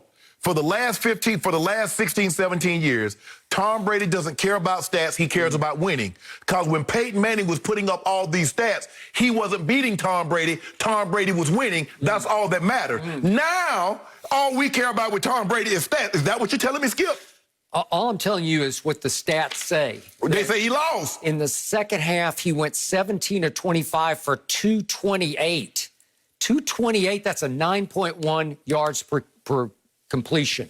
Really? Hold on. And you gave him an F for that and brought him all the way back to within 3 with 4 minutes and 10 seconds left? Not with 30 seconds left, not with 10 seconds left. I want to know, in the first half, when the score was 0-0 or the score was 3-0, what was Tom Brady? When the score was 10-0, what was Tom Brady? When the score was 17-0, what was Tom Brady? I'm glad you opened the door for this, because on Tom's first drive, if we could see the throw to Mike Evans one more time, please. This might have been his best throw of the day. I don't know, but he dropped it right down the chimney to Mike Evans, and he dropped it. He just whiffed on it. Is that not a great throw? And Tom's lost, quote-unquote, arm strength. So let me ask you a question, Skip. So I noticed when a receiver drops a ball for another quarterback, that's a part of the game. Drops are part of the game. But nobody's supposed to drop a pass from Tom Brady. And because of that, he got an F from the Hall of Famer. I just want, but okay, so what about those? So first of all, I'm trying to figure out, how do you get an A if you lose the game? So you automatically starting with less than an A because you lost. Okay, now you throw 2 interceptions. How do you get a B with 2 interceptions? Was it his fault? The defense gave up 203 yards to Skip, we're not grading the defense. Skip, if you want me to grade the defense, let's do a segment where we grade the defense. You said grade Tom Brady. I'm grading Tom Brady. We're not talking about the defense. But how can you realistically give him an F for this day? 369 in just 23 minutes time of possession? It's phenomenal. Skip. It's outrageously great. So I want to know who was playing quarterback when they were 3 or 9 on third down. That was somebody else. So who was the quarterback then? Well, I will give you the reason I only go B is because he did throw 2 interceptions, but But Skip, he lost. Okay. How do you get an A when you lose? So he threw the one to Scotty Miller after he just hit that one we just saw to Chris Godwin, and they call another deep ball to Scotty Miller, who played only 10 snaps yesterday, and he gets hit right in the face by a free blitzer who is Tyrann Mathieu. Hits him right in the face, and he didn't get enough mustard on that throw. But he was throwing darts and bullets the rest of the day. But here's the thing, Skip, that I'm struggling with. This defense isn't that good. I mean, Derek Carr put 40 on him. He just put 31 on him on Sunday night. Well, Teddy Bridgewater dropped 31 on him.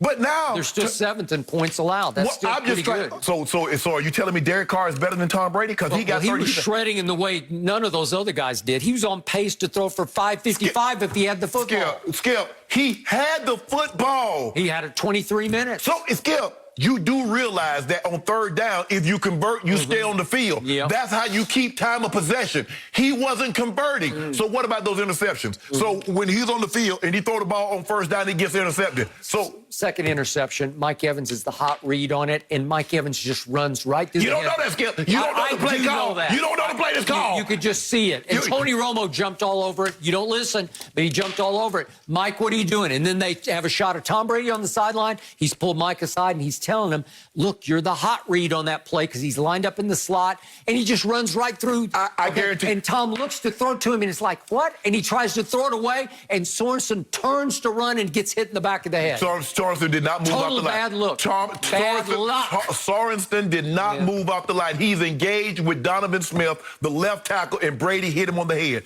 But I guarantee you, if I go back and listen to the TV version, the balls that Tom Brady was throwing out of bounds, Tony Romo is going to say because AB is not Shaq height, he needs to grow overnight to catch those balls. I already know how the quarterbacks are going to do when they talk about other great quarterbacks. That's another reason why I don't listen to it. Did you see AB separate yesterday from anybody? Did you see him open? I didn't. Hold on. So now, CC, now you fought to get AB. Tom Brady wanted AB. I did. So why would you want a guy that can't separate? I wanted the guy who used to play football, not the guy who missed a couple of years of playing football. Oh, you see what you did? So now everybody else is deteriorating, is aging, except Tom Brady.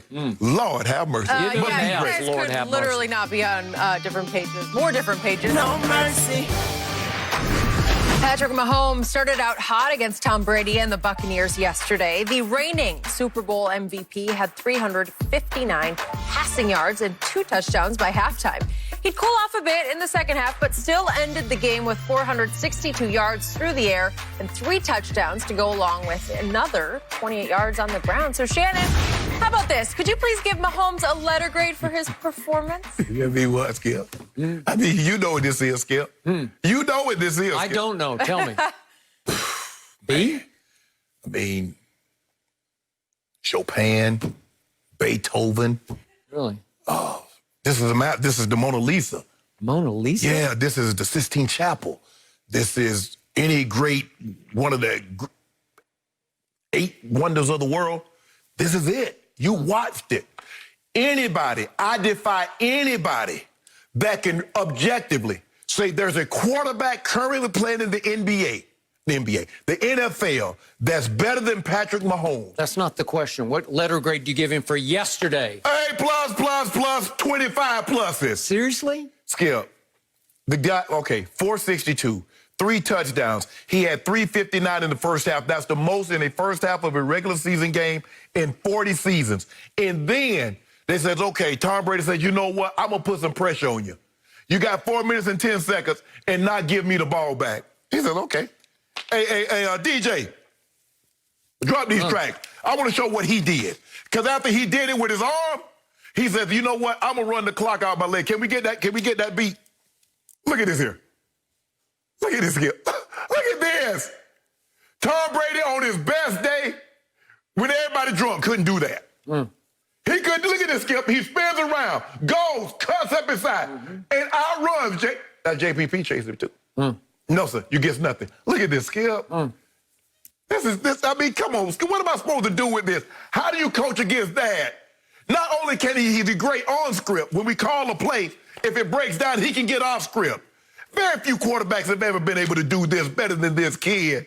And you know he's 25. Got next to no pressure on him all day. And by that point, they were all gassed. Whoa. I'm not trying to hear all that. Skip. Again, he ran the option.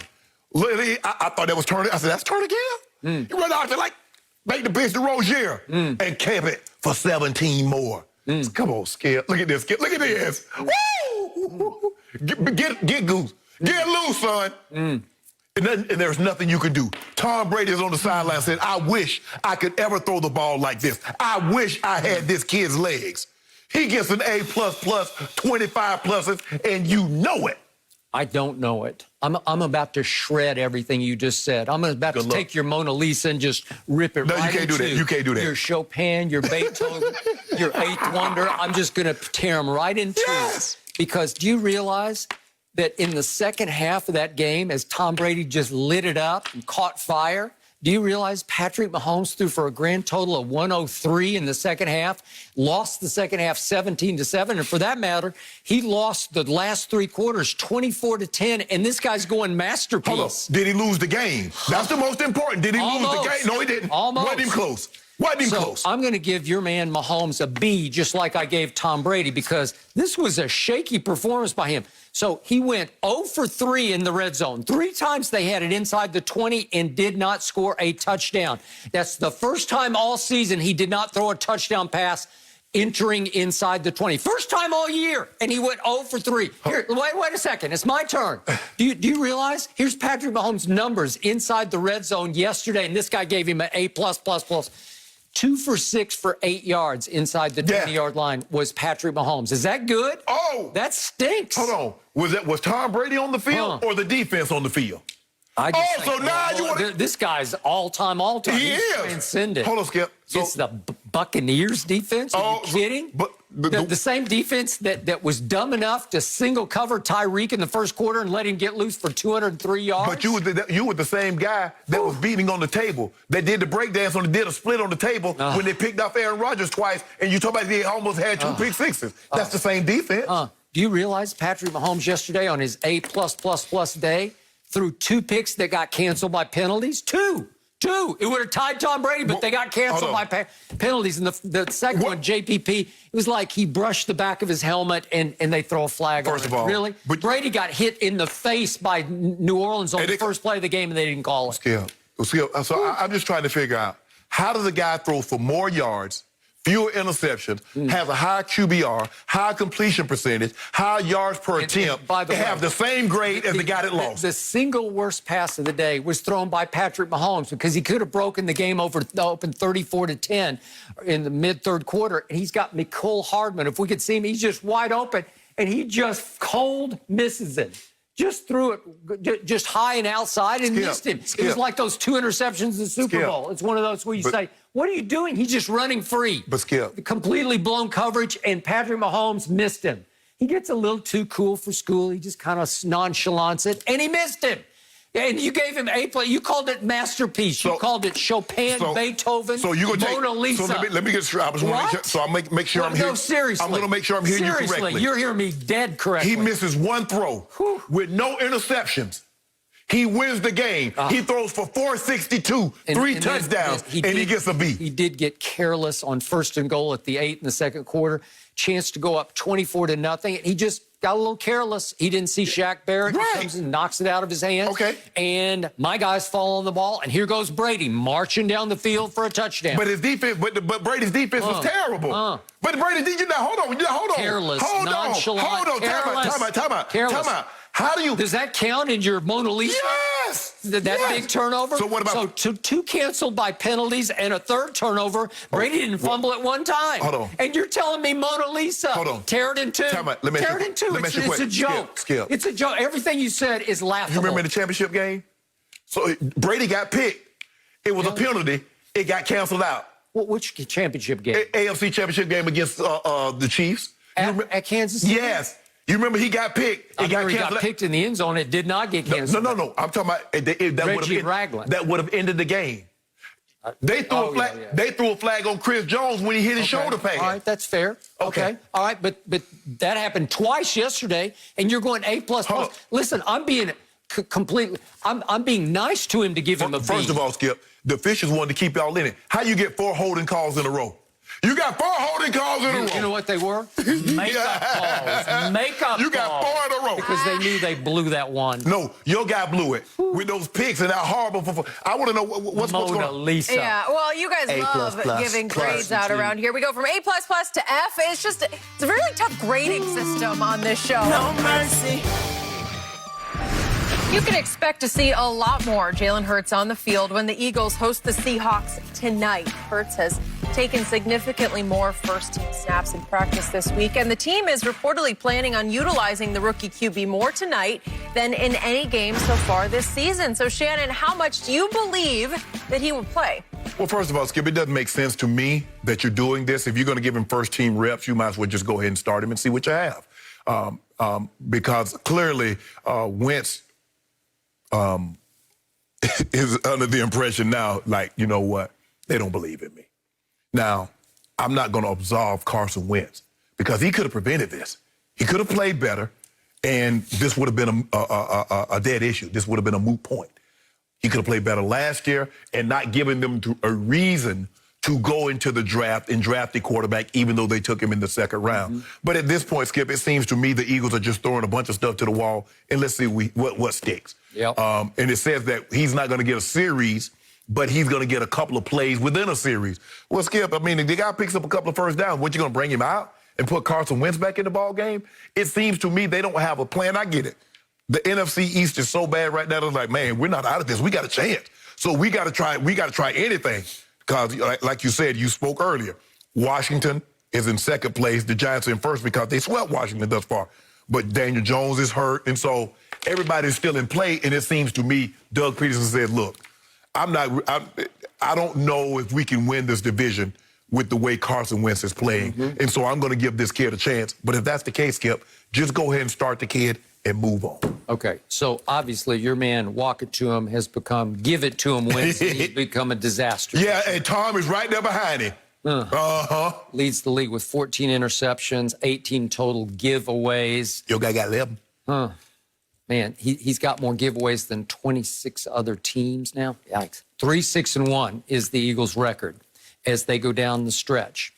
I am here to tell you, this, number one, this could be a smokescreen. It could be they're just leaking this information just to mess with Pete Carroll's preparation. You got to get ready for a very different kind of quarterback. Right.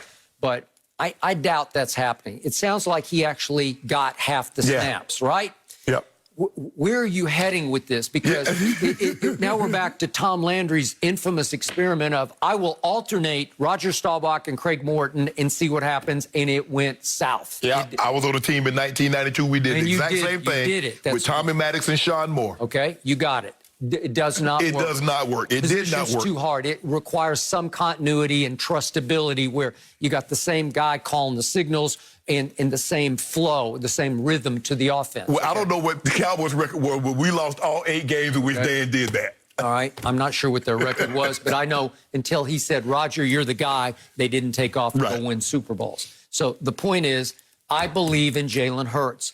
I believe if you went full-time to Jalen Hurts right now, I would give you a real shot at winning the East. The problem is the schedule only gets worse because they got Seattle at home tonight. Right. No walk in the park. And then they go to Green Bay. Then, wait a second, they got the Saints coming to them. Then it's at Arizona, at Dallas, and then Washington. It's hard. Well, the thing is, the Saints, I mean, I'm going to make the Saints throw the ball to beat me. Okay. I'm going to see if Tyson Hill can throw the ball because I didn't like what I saw. But defensively, you got you got your hands full. Whew.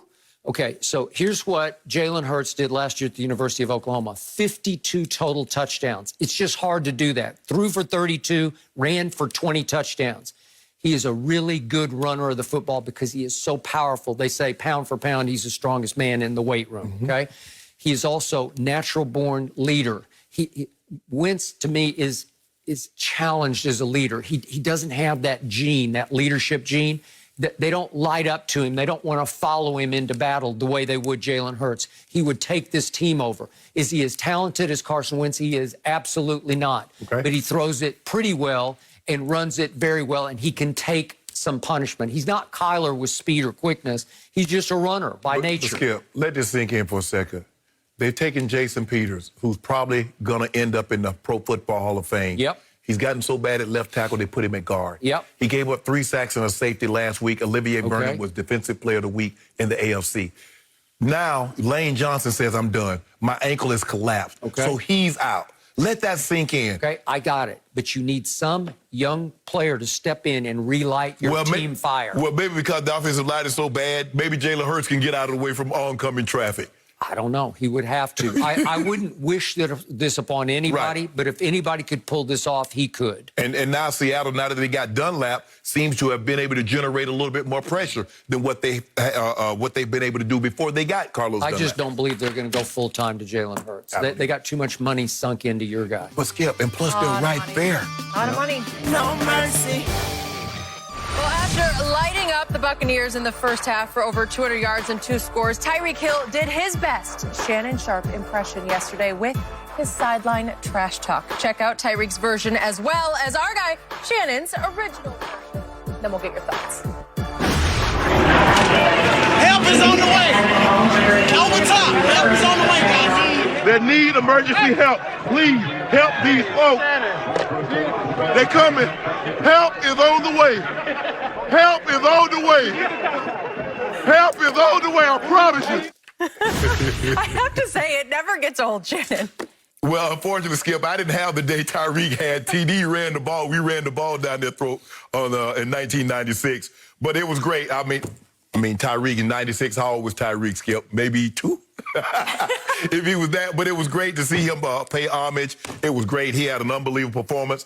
I thought, and Skip, that's only the second greatest day in Chiefs receiving history. Stephon Page had the NFL record at 309 against the Chargers in 1985. I know you don't remember that since broken by Philip Anderson. But thank you, Tyreek. Really? Yeah.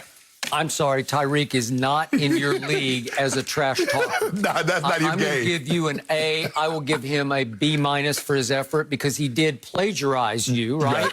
And then he did not actually improve upon it by taking it to another level. Yeah, but see, that's really not his game, Skip. I don't think Tyreek is on the field talking trash to guys, getting in guys' face and striking up conversations. But, Skip, after that performance right there, you got to respect that. Now he's leading the league in receiving yards. Skip, that was a monster day. I've never seen anybody accelerate like this kid. He is now officially the best receiver in pro football, and I don't think it's very close because nobody can run like this man. I don't know if we... As Andy Reid said afterwards, he's running strong and he's running great routes, and he has not good hands. He's got great hands. The only guy that I could think that could run like this and catch like this was Bob Hayes. And I know you weren't covering the Cowboys, but you were a Cowboys fan, and you know Bob Hayes could run. There have been guys fast like him, but couldn't catch the ball like him. And I'd like to say, happy birthday, Keith. It's my son's birthday, Skip. Happy birthday, Keith. Happy Way to go. birthday. Good stuff today, guys, on Undisputed. We will be back with reaction tomorrow to Eagles, of course, and see if they actually do use Hurts. The Hurt is on right now. Let's go walk it to him. Have a good day, guys.